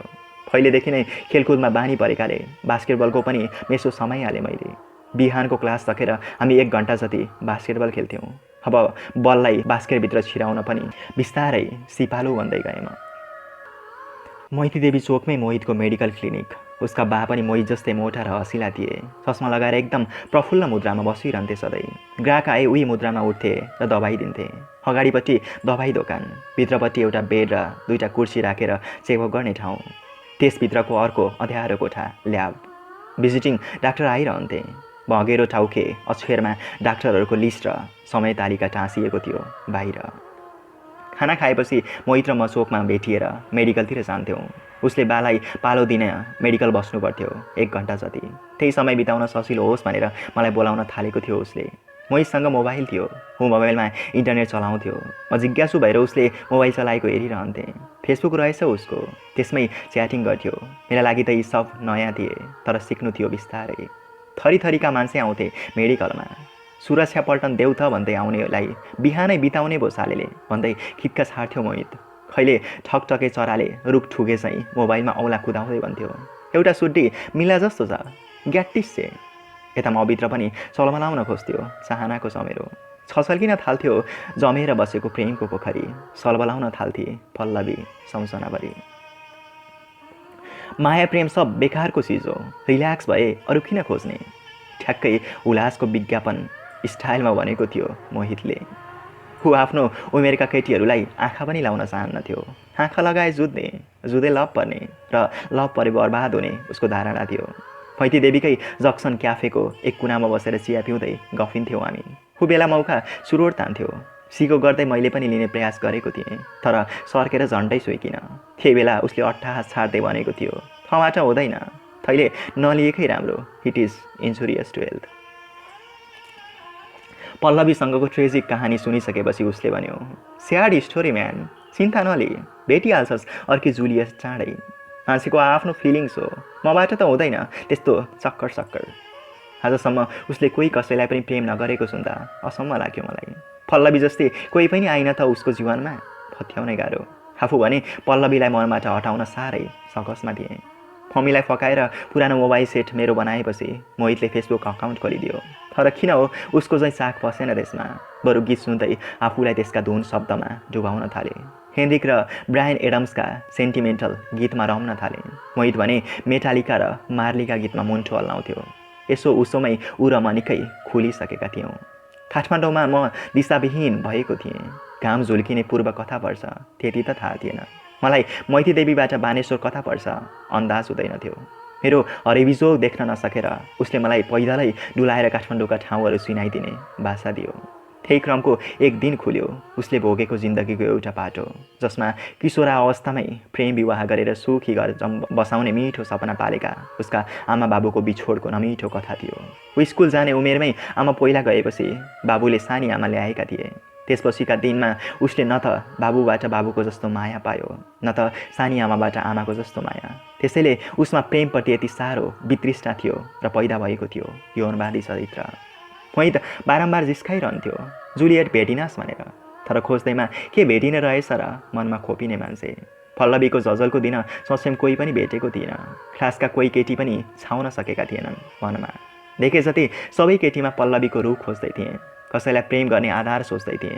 तर 1 वर्ष बित्न लाग्दा पनि त्यसको कुनै अत्तो थिएन। अरू साथीहरूको त हानथाप हुन्थ्यो गर्लफ्रेन्ड बनाउन। कतिपय त बाजी राखेरै पनि प्रेम गर्थे, आफूलाई फरवार्ड सम्झेर मक्ख पार्थे। जोडी बनाउन नसकेकाहरूलाई गिज्याउँथे। एउटीसँग ब्रेकअप भए अर्कीसँग ठक्कर पार्थे अनि चक्कर चाल्थे। तर मलाई त्यस्ता ठक्कर र चक्करसँग कुनै मतलब थिएन। मलाई त प्रेम चाहिएको थियो, भावना उमार्ने प्रेमिका चाहिएको थियो। त्यो पल्लवी मात्र हुन सक्ने मेरो मनको ठहर थियो। पल्लवी झापामै पढ्न थालेकी थिए। दसैँमा जाँदा भेट्ने साइज चुर्ला पक्कै। अनि केही त भन्नुला, मोबाइल बोक्ने भए नम्बर मागुला, नभए मेरै दिउला। घरको ल्यान्डलाइनबाटै भयो नि लुकी गर्ने, साउथी मार्ली। यस्तो सोच्दै कति देखु लाग्दै बाटोभरि प्रेमका लड्डु बाँड्दै घर पुगेको थिएँ। उसका डिम्पल बस्ने गाला समाउँदै समुद्र जस्ता आँखामा डुब्दै भन्न कति आतुर थिएँ, I too really miss you so much my Pallavi. बगान पारी उसको गाउँ, उतै उसको एक झलक पाउने आशामा रेन्जरलाई उइकाएँ। अरू साथीहरूलाई भेट्ने साँझको भाका छोडिदिएँ। बगानको शीतल हावाले हम्कियो मलाई। धेरै पछि ताजा हावाको सास लिन पाउँदा फोक्सो रमायो। सोचे अब केही छिनमा आँखा रम्नेछन्, मन मात्नेछ, तन तात्नेछ। बगान काट्न लागेपछि सानो चौतारो आउँथ्यो। उसको गाउँ पस्नुअघि केही छिन सुस्ताउन मन लाग्यो। फारीपट्टि सानो मन्दिर थियो दुर्गाको। मन्दिर वरिपरि पनि बाटो थियो, साइकलमै परिक्रमा गर्न मिल्ने। पहिले बगानको साइकल सयर सकेर मन्दिरको फेरो मारेपछि मात्र फर्किन्थ्यौँ हामी। अब फेरि पुरानो अनुभूतिको नयाँ लेपल लाउने मन साथ जुरुक्क उठेँ। साइकलको पाइडलमा पाइतला के मिलाएको थिएँ। अचानक भाँसियो जमिन, दाँजा फाट्यो। म सिधै खसेँ र परेँ पृथ्वीको गर्भमा उम्लिरहेको ज्वालामुखीमाथि। फोल्यो मुठु, पक्लियो मन र बग्न थाल्यो आँखाबाट। आँसुले छोपिएका आँखाले अस्पष्ट दृश्य देखे। एक जोडी आकृति साइकलमा सवार भएर मन्दिर परिक्रमा गर्दै थियो। बुढो भैया साइकल, ठुलो भूत, पल्लवी। उफ, किन पड्किँदैन यो संसार एकैचोटि? यस्तो सहने सामर्थ्य जुटाउनु त पर्ने थिएन। साइकललाई थाम्न नसकेर उत्तिसको रुख नजिक पुर्याएँ र हात त्यसैमा हटाएँ। परिक्रमा गरिसकेर जोडीलाई बोकेको साइकल मन्दिर मुनतिरको ओह्रालोमा गुड्न थाल्यो। एकछिनमा खिङ्रिङ्ग गरेको आवाज कानमा पर्यो। घाँटी तन्काएँ। ठुलो भूत अघि नै चेन हाल्न बसिसकेछ। उसका धारामा आँखा परे, थिरमिराए। मिलाउने तार समेत हालिसकेको रहेछ। उभिएकी उसलाई निहालेँ। निलो कुर्तामा टिमिक्क, कपाल छोडेकी, सललाई छड्के भिरेकी। तर अफसोस, मक्ख हुन नपाउँदै डाहा लाग्नु जरुरी थियो मलाई। कतिखेर साइकल मोडेर तुफानी गतिमा घर फिरेछु, हत्तै पाइन। पश्चातापको पिरोलामा पछारिएपछि त्यो रात कतिखेर निदाएँ पत्तो भएन। उत्साहमा उर्लेर खसेको मनलाई पिरले नै शान्त गराउँदो रहेछ। आखिर अर्को उत्साह उम्लिनु अघि सामान्य बन्नुपर्छ नै यसले। त्यो हाम्रो परिवारको अन्तिम दशैं थियो झापामा। झापाको घर विश्वासिलो मान्छे खोजेर दिने कुरा चल्दै थियो। विश्वासिलो मान्छे घुमिफिरी कालुदाई नै बनेको कुरापछि मलाई सरप्राइज हुनु रहेछ। क्या ठिक भयो। वियोगले विरक्त लाग्दो यो ठाउँको दर्शन अब कहिल्यै गर्नु पर्दैन। बाल्यकाल बिताएको त्यत्रो आनन्द बिर्सेर कस्तो इखालु भएको मन पनि। प्रत्येक दिन बेलुकी 9 बजेपछि सपरिवार भेला हुनुपर्थ्यो। पढ्दै गरेको मैले आधी घन्टाका लागि भए पनि समय निकाल्नै पर्थ्यो। त्यस बखत प्रत्येक दिनको कारोबार सिनोफानो हुन्थ्यो, हिसाब मिलान हुन्थ्यो। गडबड भएको कुनै पनि दिन याद छैन मलाई। व्यापार सप्रियो भने दिन दुगुना, रात 6 गुना बढ्छ भन्थे। राति त व्यापार चल्दैनथ्यो हाम्रो, तर व्यापारलाई बढाउने सोच राति नै उम्रिन्थ्यो होला बाबाको दिमागमा। त्यसैले उक्त भनाइ हाम्रो व्यापारमा लागु हुँदै थियो। ममा भित्रैबाट नयाँ ऊर्जा उम्रिँदै थियो। कलेजको बास्केटबल टिममा पनि परेँ। कलेजले अन्तर कलेज प्रतियोगिताहरूमा भाग लिन्थ्यो।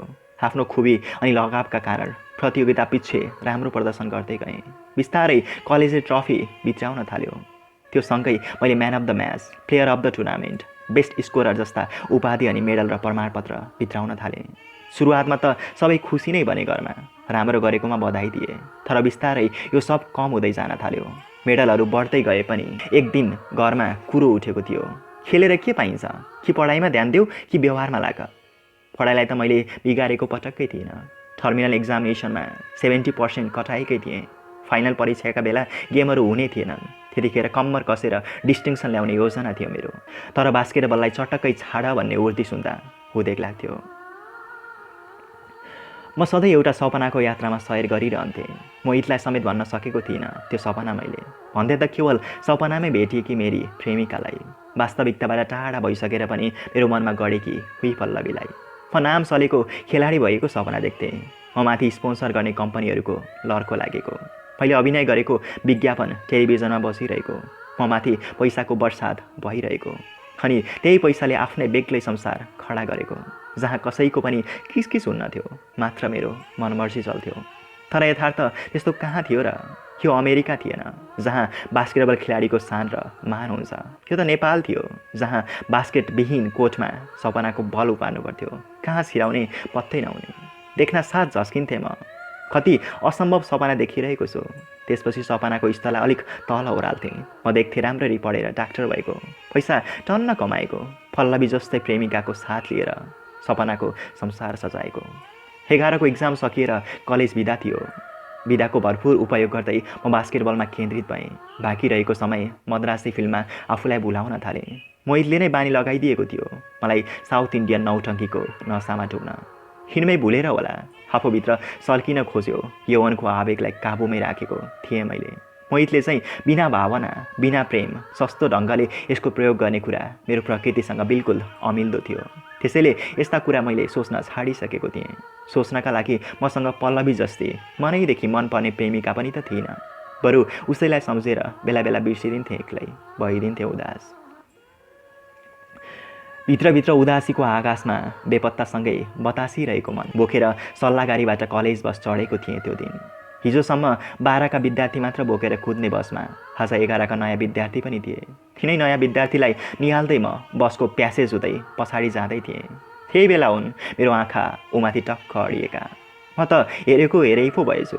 फैलेका पोक्सा गाला पातलिएका, समुद्र जस्ता काला र गहिरा आँखा। कतै पल्लवी त होइन ऊ, झन्डै झुक्किएछु। तर आफूलाई सम्हाले तुरुन्त। संयोग पनि गजबकै थियो। उसँगै टाँसिएको सिट त खाली पो रहेछ, मेरै लागि छोडिए जस्तो। दायाँ बायाँ कतै नहेरी थपक्क आफूलाई बिसाएँ थिएँ। बतासिरहेको मनले एक्कासी कतै आड पाए चाहिँ भयो। पल्लवीलाई देखिरहँदा जस्तो आवाज हुन्थ्यो, ठाउँको ठाउँ त्यही भयो। नजाने जस्तो गरेर निहाल्न थाले उसलाई। ऊ पनि मलाई त्यही गर्दै थिए सायद। अनि जुध्न पुगे उसका र मेरा आँखा। जुधेपछि भने सतर्क भएर बाहिर हेर्न थालेकी थियो। बाहिरको चिसो सिरेटो झ्यालबाट सोझै शिरमा परेकाले उसले झ्यालको सिसा थानेकी थिए। हो, त्यही झ्यालको मधुरो प्रतिबिम्बमा थाहा नपाए जस्तो गरेर एकअर्काका सुन्दर मुहारका भाव पिउनामा मस्त थियौँ हामी। छड्के आँखाले मैले उसको बस कार्ड निहालेँ। ओहो, मान्छे मात्र उस्ती होइन, नामै समेत मिल्ने रहेछ। यसपछि त झनै निर्धक्क उसलाई खुला राखिदिएँ मेरो दिलको ढोका। बन्द दिलभित्र बसेकी पहिलेकी पल्लवीलाई थपक्कै विस्थापित गरी यो पर्फलाले। त्यही नै थियो पर्फला र मेरो प्रेमको पहिलो पाइला। पर्फलाले भनिसके हाम्रो प्रेम कहानी, भनिसके मलाई कति माया गर्थे भनेर, ओकली पनि मसँगको वियोगमा कसरी तडपी भनेर। अब मेरो पालो, उसले थाहै नपाएको हाम्रो प्रेमको एउटा बाटो खोतल्ने। उसको वियोगमा म कसरी तडपेँ होला, त्यो छेडको पीडाले निम्ताएको फिरोलाई फुटाउने। त्यही पिलो फुटेर निस्केको पिप छर्केर अझ शान्त होस् उसको हृदय। पल्लवी मेरो पहिलो प्रेम थिए, तर पर्फला दोस्रो पटक्कै थिएन। ऊ त मेरो पहिलो प्रेमकै निरन्तरता थिए। पल्लवीको ठाउँ लिएकी मात्र थिए उसले, पत्तै नपाए। मभित्र लुकेको चाहना अचानक चलबलाउन थाल्यो उसकै प्रेमको प्रभावले। उसका रसिला ओठ, पातला गाला, समुद्र जस्ता आँखा, नदी जस्तो सलल्ल बगेको लामो केस, एकान्तमा सचित्र आउन थाले झझल्की। यस प्रकारको रमरम माथमा डुबिरहन थालेँ म। उस्तै माथ जसमा पल्लवीलाई सम्झदा पनि उसै गरी डुब्थेँ म। आँखा चिम्लना साथ उही नाच्थे परेलीभित्र। ओठ रसाएर आउँथ्यो, हातहरूमा एक प्रकारको अनौठो काउकुती लागेर आउँथ्यो। औलाहरू सलबलाउँथे, केहीको स्पर्श पाउन लालायित कम्पन पैदा हुन्थ्यो तिनमा। छाती केहीले खोक्रो परेसै हुने, अनि त्यही खोक्रोमा उसैलाई ट्याम्मै थुनेर राखु लाग्ने। धन्य भए समयसँग पर्फला आउनु थिएर पो पल्लवीमा नअल्झाएको रहेछ यसले मलाई। म भित्रको प्रेम सुनामी बनेर उत्पात मचाउँदै थियो। चाहनाको चन्द्रमा पूर्ण आकारमा चम्किएर उज्यालो छर्दै थियो। तर यो सब भित्रभित्र भावनामा मात्र भइरहनुको अर्थ के थियो र? यथार्थ भोगाईको भागीदार हुन पाउँदा पो मजा त। तर सजग त हुनु छँदै थियो। पहिलो प्रेममा नबोलेर पछुताएँ, दोस्रो प्रेममा धेर बोलेर पछुताउनु थिएन। स्वाभाविक हुन दिएँ सुस्तरी सुस्तरी। सही भने के हो पर्फलाले? उसको र मेरो पहिलो चुम्बनमा उत्पत्ति भएको थियो एउटा ऊर्जाको केन्द्र। ऊ मसँग हुँदा लाग्थ्यो सारा संसार सानो भएर उसमा परिणत भएको छ। मतलब सारा संसार मसँग थियो, मेरो अङ्गालोमा थियो। म पलभरमै संसारको सम्राट भएको थिएँ। दुनियाँमा राज गरुला नगरुला, प्रेममा राज गर्ने भएको थिएँ। हजारौँ भोल्टको करेन्ट प्रवाह गर्दै बग्ने प्रेम नदीमा नुहाइरहेथ्यौँ हामी। तर बिजुलीको जस्तो कडा करेन्ट थिएन त्यो। प्रेमको नरम र काउकुती लाग्दो करेन्ट थियो। प्रेम केवल तनको होइन, मनको पनि बिसाउनी रहेछ।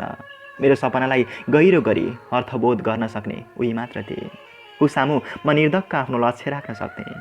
ऊ त्यसलाई हौसला दिन्थे। हर कार्य सजिलै सम्पन्न हुन थालेका थिए। प्रेमकै ऊर्जाबाट मिलेको शक्तिले होला सायद। खेलमा मात्र होइन, पढाइमा समेत उत्तिकै लगाव बढ्दो थियो। जसरी ऊ मलाई हर कुरामा हौसला दिन्थे, म पनि उसलाई दिन्थेँ। प्रेमका कारण पढाइमा गिरावट नआओस् भन्नेमा दुवै सचेत थियौँ। वर्तमानको आवेग मात्र थिएन हाम्रो प्रेम, भविष्यको सुन्दर सपना पनि थियो त्यो। सपनालाई सार्थक बनाउन प्रेम बाधक होइन, साधक हुनु जरुरी थियो। ऊ मेरी प्रेमिका हो, उसको माया मेरो साथमा छ। यही भानले मात्र पनि एकदम आत्मविश्वासी बनाउँदै थियो मलाई। सेप्टेम्बर 10 नै थियो उसको बर्थडे, एकदम पक्का। यही नै जनाइएको थियो फेसबुकमा। अघिल्लै दिन happy birthday to you dear लेखेको टी सर्ट अर्डर दिइसकेको थिएँ मैले प्रितम दाईको टी सर्ट फ्याक्ट्रीमा। अन द स्पट प्रिन्टका लागि प्रख्यात थियो उहाँको पसल। कम्प्युटरमै फन्ट डिजाइन गरेर प्रिन्ट मार्फत आफूले रोजेको रङको टी सर्टमा प्रिन्ट गर्न पाइन्थ्यो 500 रुपियाँ तिरेपछि। टी सर्ट राम्रो क्वालिटीको लिन मन लागे बढ्न पनि सक्थ्यो उक्त दाम। बाहिर टी सर्ट किन्नुको साटो म त्यहीँ फल्किएँ। परिस्थिति अनुरूपको पर्पल प्रिन्ट छापेर पर्पलाको सामु जाँदा साँच्चै मजा आउँथ्यो। बोलेर नसकिने कति भाव खुलाउन सके चाहिँ लाग्थ्यो। जब मलाई यस्तो टी सर्टको आवश्यकता पर्थ्यो मम्मीको काखमा लाडे पल्टिन्थेँ।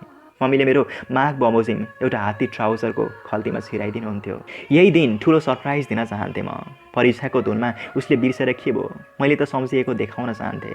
युनिक क्याफेमा सम्पूर्ण बन्दोबस्त गरिएको थियो। यसमा मोहितले निकै सहयोग गर्यो। प्रेमलाई बेकार माने पनि प्रेमीहरूलाई खराब ठान्दैनथ्यो। अझ साथीहरूको प्रेममा पुरा सहयोग गर्थ्यो।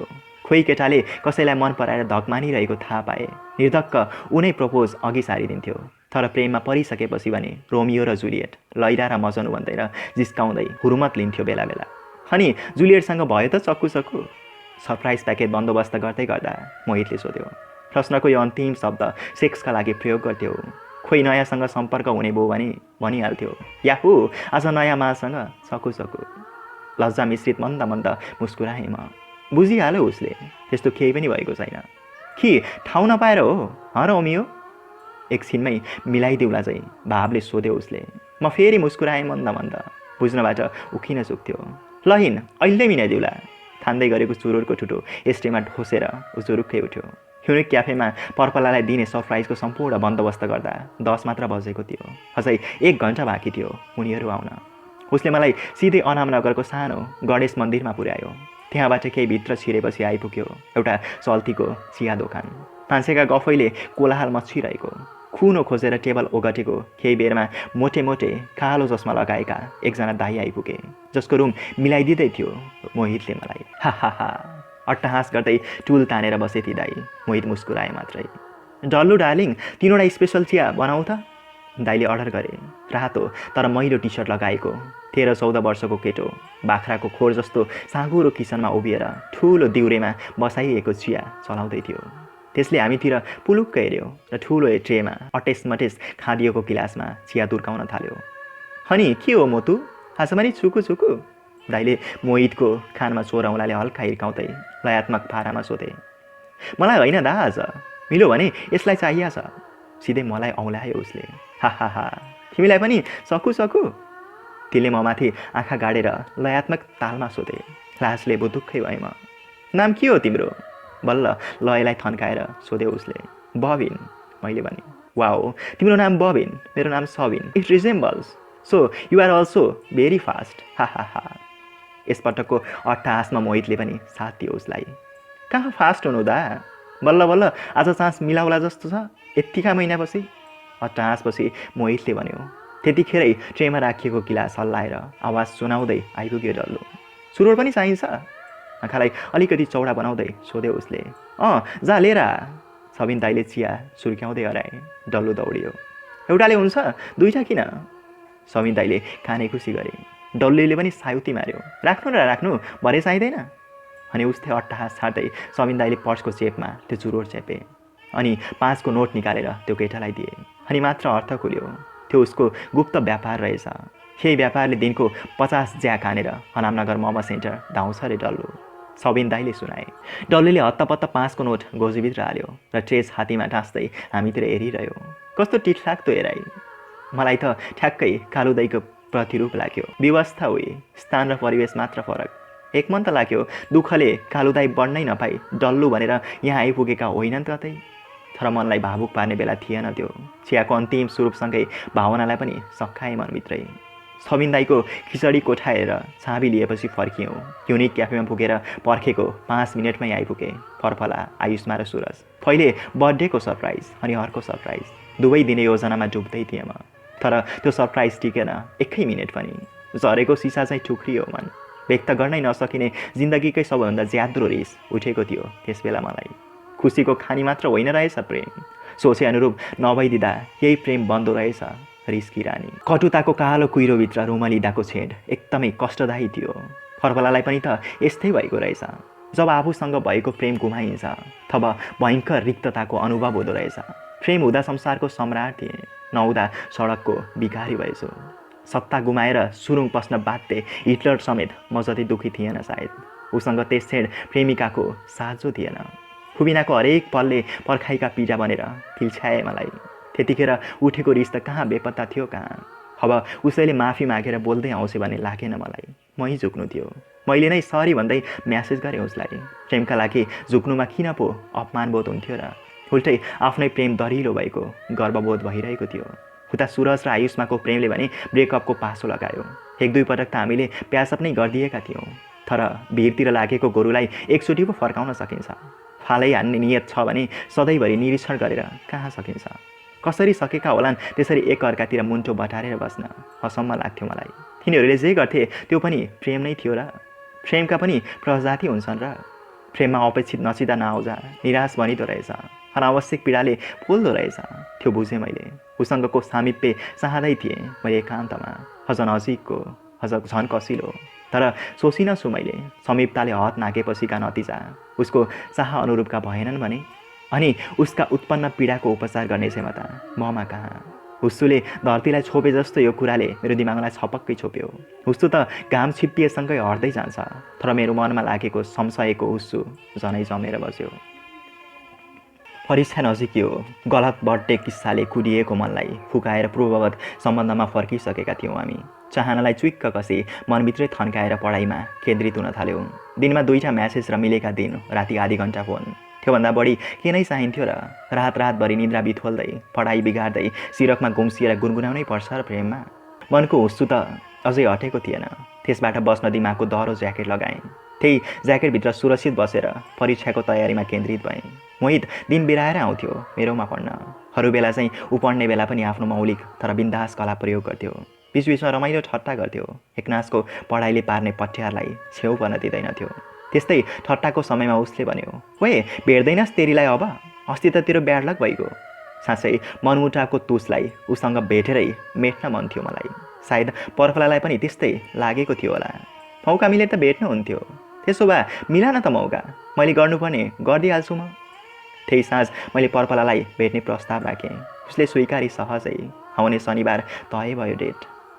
सबिन दाईको कोठाको चाबीसँगै एक पल्टन दस्ता समेत हस्तान्तरण गर्यो मोहितले बिहानै। आज चाहिँ पार हुने भयो तेरो गधाको जुनी। उसलाई त जतिखेरै हाँसी मजाक गर्नुपर्ने। मेरो भने मुटुलाई बिहानैदेखि एक किसिमको डरले बाँधेर राखेको थियो। त्यही बन्धनकै स्थितिमा पनि धड्काइएको गति भने तीव्र बन्दै थियो। मिहिन मुस्कानका साथ उसको कुरामा समर्थन जनाएँ। मौनताको मन्द मातमा हिँड्दै थियौँ हामी। जाने ठाउँको मामिलामा ऊ अनभिज्ञ नै थिए। मेरो भने जिन्सको दाहिने गोजीमा त्यही लम्बु चाबी सुतिरहेको थियो भने देब्रे गोजीमा सुरक्षा दस्ता तम तयार थियो। ओहो, यो कस्तो उद्देश्य सोचेर हिँडिरहेको थिएँ म। जीवनका पहिलो यौन अनुभव लिने आँटको ऊर्जा थियो त्यस बखत ममा। अनि उक्त ऊर्जा वासनाले नभई प्रेमको प्राकृतिक प्रक्रियाले उत्पादित ऊर्जा थियो। आज कुनै पनि बाधा हुने थिएन हामीलाई एक आपसमा साटिन। मायाको शक्तिपुञ्जमा पूर्ण रूपमा समाहित हुन केही कदम मात्रै बाँकी थियो। लम्बुवान चाबी घुसारेर 2 पटक बठारेपछि ढोका खुल्यो। ढोकामा चाबी पसाउँदाको दृश्यले मनमा अर्को दृश्य झल्कायो। तर त्यसलाई प्रकट गर्नु थिएन। फुटिसकेको आँसुलाई खपेँ। मनको झर्नी। मेरो नियतलाई उसले चाँडै बुझ्ने पो हो कि। झटपट ढोकाभित्र बस्यौँ। हस्तव्यस्त कोठालाई निहाल्दै खाटमा बसियो। खाटका किताब पन्छाउँदै र्याकमा मिलाएर राखेँ मैले। सबिनताई मान्छे बाहिर जति टिपटप भएर हिँड्थे भित्र उनको कोठा त्यति नै हिपअप थियो। रातो बोतलको पानी बोकेर म उसँगै खाटमा बसेर झल्किएँ। उसलाई बोतल तेर्स्याएपछि पो सम्झेँ अलग्गै खाना आउँदैन। कप ल्याएर भरिदिएँ उसलाई। कपमा ओठ जोडेर उसले पानी पिएको हेरिरहेँ मैले। पछाडि छाडेको उसको कपालबाट मगमग बास्ना आइरहेको थियो। स्लिभलेसमा मिलेर बसिरहेको उसको ढाड देखेर मुक्त भएँ म। अङ्गालुको इच्छा जुर्मुरायो म भित्र। इच्छा बार्न सकिनँ र उसको औलामा स्पर्श गरेँ अनि बिस्तारै खेलाउन थालेँ। झर्ना जस्तो उसको मुलायम केसलाई बेला गरेर कुचो चाहिँ हल्लाएर जिस्काइदिए। कुन स्याम्पूले नुहाए कि? उसको आँसुले झन् हौसला दियो। नङ टोक्ने बानी छोडिसे। सुध्रिए से मोरी। मेरै मायाको प्रतिफल न हो सोचेर झन् गर्विलो बन्यो मेरो आँट। तानेर छातीमा सुताउँदा पुरै समर्पित भइयो। अस्तिको छोटो चुम्बनले दिएको ऊर्जालाई पुनः प्राप्त गर्न आत्तिरहेको मनले शान्ति पाउन थाल्यो। साँचो प्रेममा यसरी नै समर्पित हुँदो रहेछ कोही कसैप्रति। न कुनै स्वार्थ, न कुनै सङ्कोच, न कुनै डर। अरू केही पनि पो थिएन। थियो त केवल माया, मात्र माया। चुम्बनमा कति समय लियो पत्तै भएन। घना जङ्गलको बिचमा बगिरहेको नदी किनारको शान्त र शीतल वातावरणमा आनन्दित भएरै चाहिँ थियो हामी। दुवैको नाकबाट फेरिएको सासको स्वाँ स्वाँ नदीको सुमधुर सुसेले चाहिँ सुनिरहेको थियो। मस्त निद्राको स्वप्न चाहिँ थियो त्यो पल। बिउजिँदा बेहोसीमा थिए, आँखा बन्द थियो उसका, जिउ पुरै लुलो कसिला थिए। मेरा जिउलाई बेरेका उसका हात, संसारकै सबभन्दा कसिलो बन्धन। दुवैका जिउ एकअर्कासँग बिस्तारै टाँसिँदै गए। मिठो काउकुदीका साथ उत्तेजनामा थरथराइरहेका हात उसको ढाडलाई स्पर्श गर्दै छातीतिर सोही स्फूर्त सर्न थाले। नाइ, एक सुरमा स्वाँ गरेकी हो, एक्कासी अत्ताले म रोकिएँ। फेरि छायो सन्नाटा। केही छिनपछि उठेर वासरुम बसे। मनमा जुन संशय थियो त्यो भएरै छोड्यो। लाग्यो साँच्चै उसले यस्तो मन पराउँदै रहेनछ। उत्तेजनाको आगो स्वात्तै घट्यो। पक्कै रिसाएकी होली हो, अब के गरी फकाउने हो। विषाणुको साटो बाहिरिनुमै सजिलो लाग्यो मलाई। उठेर जुत्ता लाउन थालेँ। सुरक्षा दस्तको बन्डल मोहितलाई फिर्ता दिएँ। त्यो देखेर मोहित हाँस्यो मरुन्जेल। तेरो त धनु नै रहेनछ। हा हा हा। अट्टहाँसपूर्ण हाँसोले याउनुसम्म यायो। उसै त चिन्तामा थियो मन, झन् बढी छिड्यायो। एकैचोटि नाइ भन्दैमा लुत्रुक्क पर्ने त, त्यो त भनिहाल्छन् केटीहरूले। खायल पार्यो उसले मलाई। के थाहा मलाई उसले जानेको यस्तो कुरा। ल पहिलोचोटि यस्तो भइगयो, अर्कोचोटि आँट्ला सब।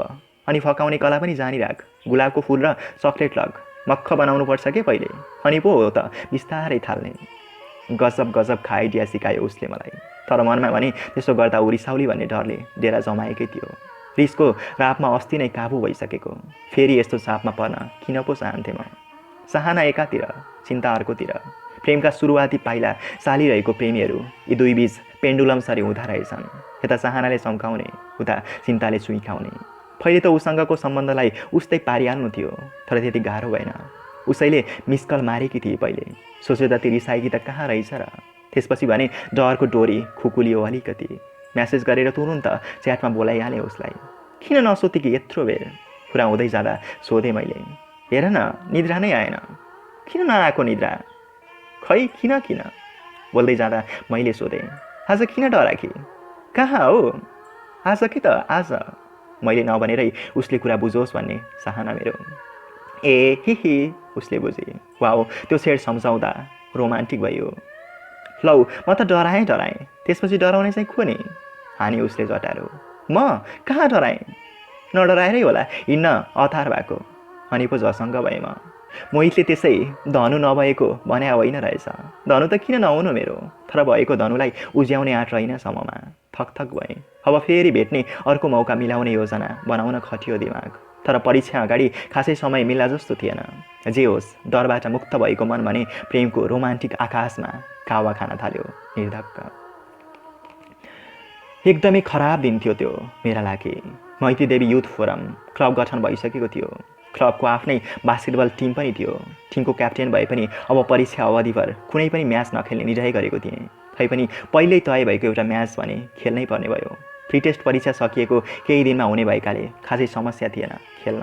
त्यो म्याचपछि फेरि केन्द्रित भइहालिन्छ नि पढाइमा, यही सोच्यो मनले। दिनभर पढ्दा ह्याङ भएको दिमागलाई फ्रेस बनाउन हामी जक्सन क्याफेमा भेला भयौँ। हुन लागिरहेको म्याचबारे छलफल चल्न थाल्यो। मोहित, सुरज, जेनन र म हाम्रै कलेजका थियौँ। अरू 4 अन्य कलेजका। बास्केटबल बाहेक अन्य सामाजिक क्रियाकलापमा सिनियर दाईहरू अघि सर्नुहुन्थ्यो। गेम स्पिड त हामी योङहरूकै बढी। 3 दिनपछि हुने म्याचका लागि सब तयार थियौँ। चियापानपछि अरू छुट्टिए। मोहित, म र सुरज मात्र रह्यौँ।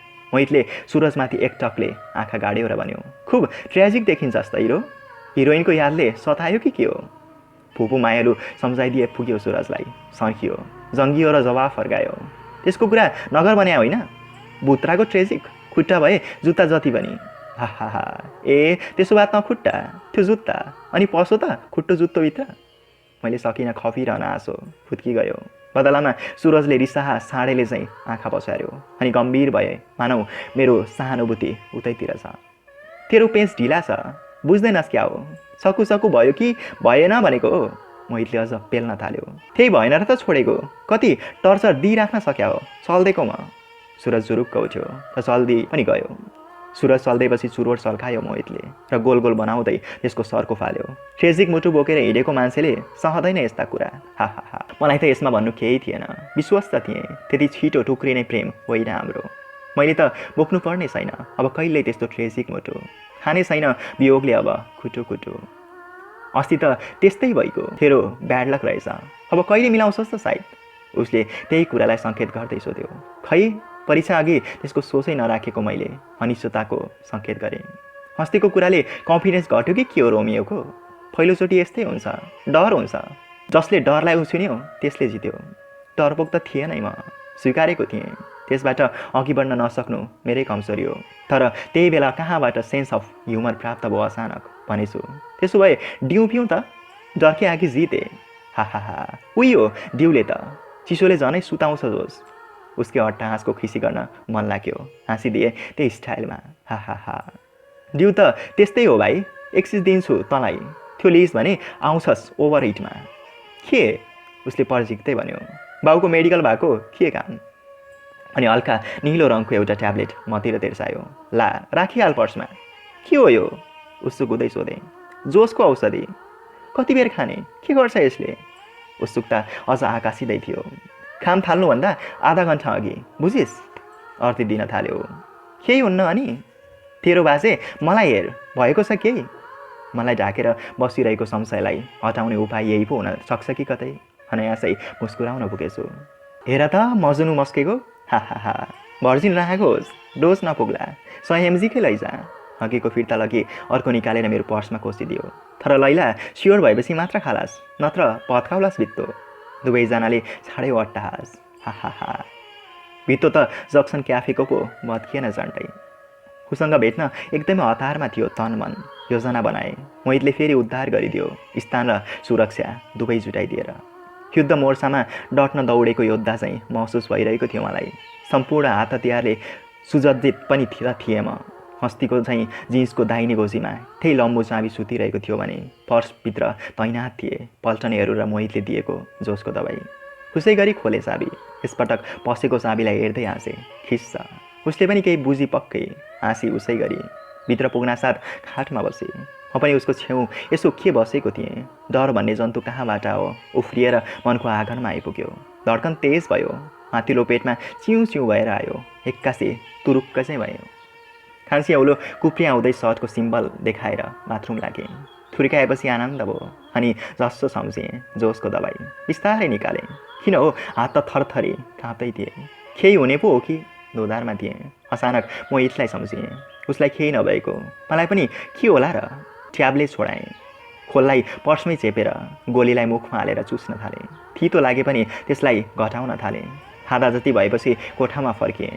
बोतलबाट पानी घुट्काउँदै बाँकी रहेको दबाईको सानो अंशलाई निलेँ। अब मोहितले बमोजिम आधी घन्टा उसलाई बोलाउनु थियो। कति खुसी भएकी थियो। आँखा खोलेपछि सामुन्नेमा पर्पल गुलाब र चक्लेट पाउँदा आधा चक्लेटलाई मुखमा हालेर आधा मतिर तेर्साए उसले। दुईतिरबाट खाने प्रतिस्पर्धा चल्यो। चक्लेट सकियो अनि चुम्बन सुरु हो। गुलियो समेत मिसिएर हो कि यसपटकको चुम्बन झनै स्वादिलो लाग्यो। अनि मुखभित्रको चक्लेट लपक्क बिलाए चाहिँ मेरो अङ्गालोमा बिलाउन खुसी हो। चक्लेटले मुख सुकायो क्यारे। उसलाई पानी चाहियो। कपमा भरिदिएँ। अनि अस्ति चाहिँ ऊर्जा उत्पादनको प्रक्रिया चालु भयो। यसपटक सङ्कोच र डर दुवै पुरापुर हटेका थिए। सम्पूर्ण शरीर जुर्मुर भएर आउँदै थियो। कति मिनट बिते पत्तो थिएन। केही बेला उसले भने, एकछिन। अस्तिको चाहिँ अवज्ञा त होइन, हत्तालिन पाएको थिएन। उसले कान्छी चोर र बुढी औँलो जोडेर एउटा आकार बनाएर भने, सट। टुक्क भयो। ऊ गइरहे। फर्केपछिको ऊर्जा उत्पादन पश्चात त ऊ बेहोस चाहिँ भई, अस्तिको जस्तै। अनि त्यस्तरी नै मेरो हात उसको ढाडलाई स्पर्श गर्दै अगाडितिर बढ्न थाले। यसपटक ऊ तर्सिएन। बेहोसीको बहानामै स्वीकृति दिएर उसले उत्तेजनाले उम्मङ्गित हातले उसलाई छोपेर राखेका लुगा उतार्न थाले। बेहोसीमै हल्का लजाउँदै मलाई साथ दिइरहेकी थियो। निर्वस्त भएपछि देखेँ संसारको सारा सुन्दरता त्यहीको समाहित भएको रहेछ। यही सुन्दरताको स्वाद लिन कति आतुर रहेछु म। फलभर पनि ढिला गर्न चाहिन। यति बेला मभित्र एउटा आँधी उत्पन्न भइरहेको थियो। पहिले कहिल्यै त्यस्तरी नभएको एउटा क्रिया मभित्र जारी हुँदै थियो। दिमागबाट एक प्रकारको झनन्न उत्पादन भइरहेको थियो। त्यही झनन्नले दिएको आदेशमा हाइबरनेसमा बसेको गोमान सर्पले चाहिँ फन्डा उठाउँदै गयो फुच्चेले। हे अघिसम्म प्रेमको शक्तिले म स्वतः संसारको सम्राट थिएँ। तर अब भने बहादुर सम्राट कहलिन युद्ध नै लड्नुपर्ने भयो। तरबार तयारै थियो। अब तयार पारे ढाल पनि। युद्धमा आक्रमण मात्र होइन, सुरक्षा पनि त उत्तिकै शोचनीय विषय हो। स्वतः सम्राट हुनुभन्दा त युद्ध लडेरै सम्राट हुनुमा धेरै आनन्द रहेछ। झनै ठुलो गर्वानुभूति हुँदो रहेछ। पहिलो चरणको युद्ध लडिसकेपछि बहादुर सम्राटको हाराहारी पुगेँ म। फु पनि युद्धमा साथ दिएर साहसी साम्राज्ञी भई युद्धबाट हार मानेर मबाट फुत्किएका तत्त्वहरूलाई होसका साथ बन्धनमा पारेर टेबलमा रहेको पत्रिकामा थुने मैले। दोस्रो पटकको युद्ध लडिसकेपछि लाग्यो सारा शत्रु परास्त भए। म पनि केही शिथिल भएँ, तर सन्तुष्टिले भरिएको शिथिलता थियो। युद्ध जितिसकेपछिको मिठो थकानका साथ गद्दीमा सुस्ताइरहेको सम्राट चाहिँ सुस्ताएँ म उसको अँगालोमा। दुवैको नाकबाट निस्किएको तातो सासले एकअर्काको छातीमा हिर्काउँदै मिठो काउकुती उत्पन्न गर्दै थियो। एकअर्काका नजरमा गहिरिएर हेरिरह्यौँ हामीले। त्यही बेला एक्कासी गहिरो चुम्बन गरिदिए उसले मेरो ओठमा। त्यसले फेरि झन्झनायो जिउ, भरिएर आयो जोस। युद्धमा कोहीले हाँक दियो फेरि। नखानु सम्राटको सान विपरीत हुन्थ्यो। युद्धमा सारा शत्रु परास्त भए। युद्धबन्दीलाई कागजमा कैद गरेर झोलामा खाँदै उसँगै बसेर कोक र मम खाँदा खाँदै एक्कासी निद्राले छोपेर ल्यायो मलाई। क्युनिक क्याफेको सोफामै जहाँ पल्टे पनि झपक्कै निदाउँछु जस्तो। अघिसम्मको त्यत्रो ऊर्जा सबै घटेर जिउ त्यसै लल्याक लुलुक थियो। टाउको पनि भित्रभित्र टनटनी हुँदै थियो। उसाथमा हुन्जेल त पहाडकै पहिरोले थिच्दा पनि हलुङ्गो हुँदो रहेछ। सबै सही रहे, बनावटी मुस्कान हाँसिरहे। ऊ टेम्पोमा चढ्ना साथ सडक पेटीको इट्टाको गाह्रोमा थचक्कै बसेथेँ म। उसलाई बिदाईको एक नजर हेर्ने होस समेत रहेन ममा। अघिदेखि सहेको पीडालाई ओकल्न आँखा सिम्म गरेँ, लामो हाई काटेँ, बिस्तारै आँखा खोलेँ। ठिक अगाडि यात्रु पर्खेर बसिरहेको एउटा ट्याक्सीको धमिलो दृश्य देखेँ। उठ्न खोज्दा हल्का रिङ्गाटा लाग्यो। तिर्खाले प्याक प्याक्ती भयो। उठेँ। नजिकैको किराना पसलबाट एउटा रियो जुस किनेर चुसेँ। छाती पनि पोल्दै रहेछ। आगोमा पानी हाले चाहिँ जुसले चिसो बनाउँदै भिजाउँदै लग्यो। ड्राइभरलाई केही नसोधी पछाडिको ढोका खोलेर जिउ फ्यालेँ सिटमा। दाइ मैती देवी प्लिज फास्ट, भिडामा भने मैले। ड्राइभर भने एक्कासी यस्तो यात्रुको फन्दामा परेकोले होला अलिकति अत्तालियो र स्टियरिङमा अडिएको हातलाई पछाडिको सिटमा सार्दै सोध्यो, मैती देवी कहाँ? बमसल इन्टरप्राइजेस, हिकिकाएँ म। ट्याक्सी गुड्न थालेपछि पीडा अलिक मत्थर भए जस्तो भयो। निधाएछु। भाइ आइपुग्यो। ड्राइभरले झकझकाएपछि बिउजिएँ। भाडा तिरेर ओर्लिएँ। घरको चेन गेट उगारेर भर्याङ उक्लिएँ मुस्किलले। कोठा पुगेर ब्याग गलाइसामाथि नै फ्यात्त फालिदिएर ओछ्यानमा पल्टिएँ। जिउ तातेर ज्वरो आउला चाहिँ हुँदै थियो। टाउको भित्रपट्टिबाट गनले ठोके जस्तो। सुतेर उठेपछि ठिक होला भन् ठानेर ब्ल्याङ्केटभित्र घुस्रिएँ। आँखा खुल्दा हजारौँ वर्षको निद्राबाट बिउजिए चाहिँ भयो। भित्ते घडीले साँझको 6 बजाइरहेको थियो। ओहो, 4 घन्टाभन्दा बेसी निदाएछु। जिउ तात्न अनि टाउको हान्न लगभग हराए चाहिँ भयो। खुसीको भावमा मुस्कुराएँ र एक्कासी सम्झिएँ फरफला। कोल्टे फेर्दा हजुरआमा ओछ्यानमै हुनुहुँदो रहेछ। निकै बेर सुत्यौ बाबु, अलिअलि ज्वरो पनि आएको थियो, अहिले घटेछ, अहिले ठिक छ हजुरआमा। यति भनेर म सुरुक्क उठेँ। मोबाइल झिकौँ भनेर पेन्टको गोजीमा हात हालेँ। छैन। लौ पर्स पनि छैन। गलैँचामाथि फ्याँकेको ब्याग पनि छैन। सामान खोज्या होला बाबुले, बाउले राख्या छ, भरे माग्नु। यति भन्दै हजुरआमा बाहिरिनु भयो। बाबासँग माग्नु भनेर सुनेर जिउ कापे। पसिनाका बिबिरा उम्रिए निधारमा। बोतलको पानी रित्थाइदिए। फरफलाको सम्झनाले पिरोरेर ल्यायो। कतिचोटि फोन गरिसकियो ओली, म्यासेज गरिसकियो ओली। अब बाबालाई मोबाइल माग्ने आँटको बिउ रोप्नु थियो मनमा। खाना खाने बेलासम्म पढे जस्तो गर्दै आँट उमारेँ र हुर्काएँ। बेलुकीको खाना सक्नै लागेको बेला मैले आँट फलाएँ, बाबा मेरो मोबाइल र पर्स। अरू बेलाको भन्दा बिल्कुल फरक लवजमा उत्तर फर्काउनु भयो बाबाले। परीक्षा आउन कति थाहा छ, अब चाहिँदैन मोबाइल, अनि अनेक चिज राखेर हिँड्न, पर्स पनि। आकाशबाट कसैले मलाई फ्याँकिदिएको थियो। कहलिँदै झरेँ, कुनै जवाब थिएन। त्यसै बिसन्चो भयो तिमीलाई? मोबाइल मात्र होइन, बाहिर पनि निस्कन पाउँदैनौ तिमी। खुरुक्क बस्ने, पढ्ने, नपढ्ने हो भने व्यवहारमा लाग्ने, जात र स्तर दुवै फ्याल्ने मतिको हुन पाउँदैनौ अब।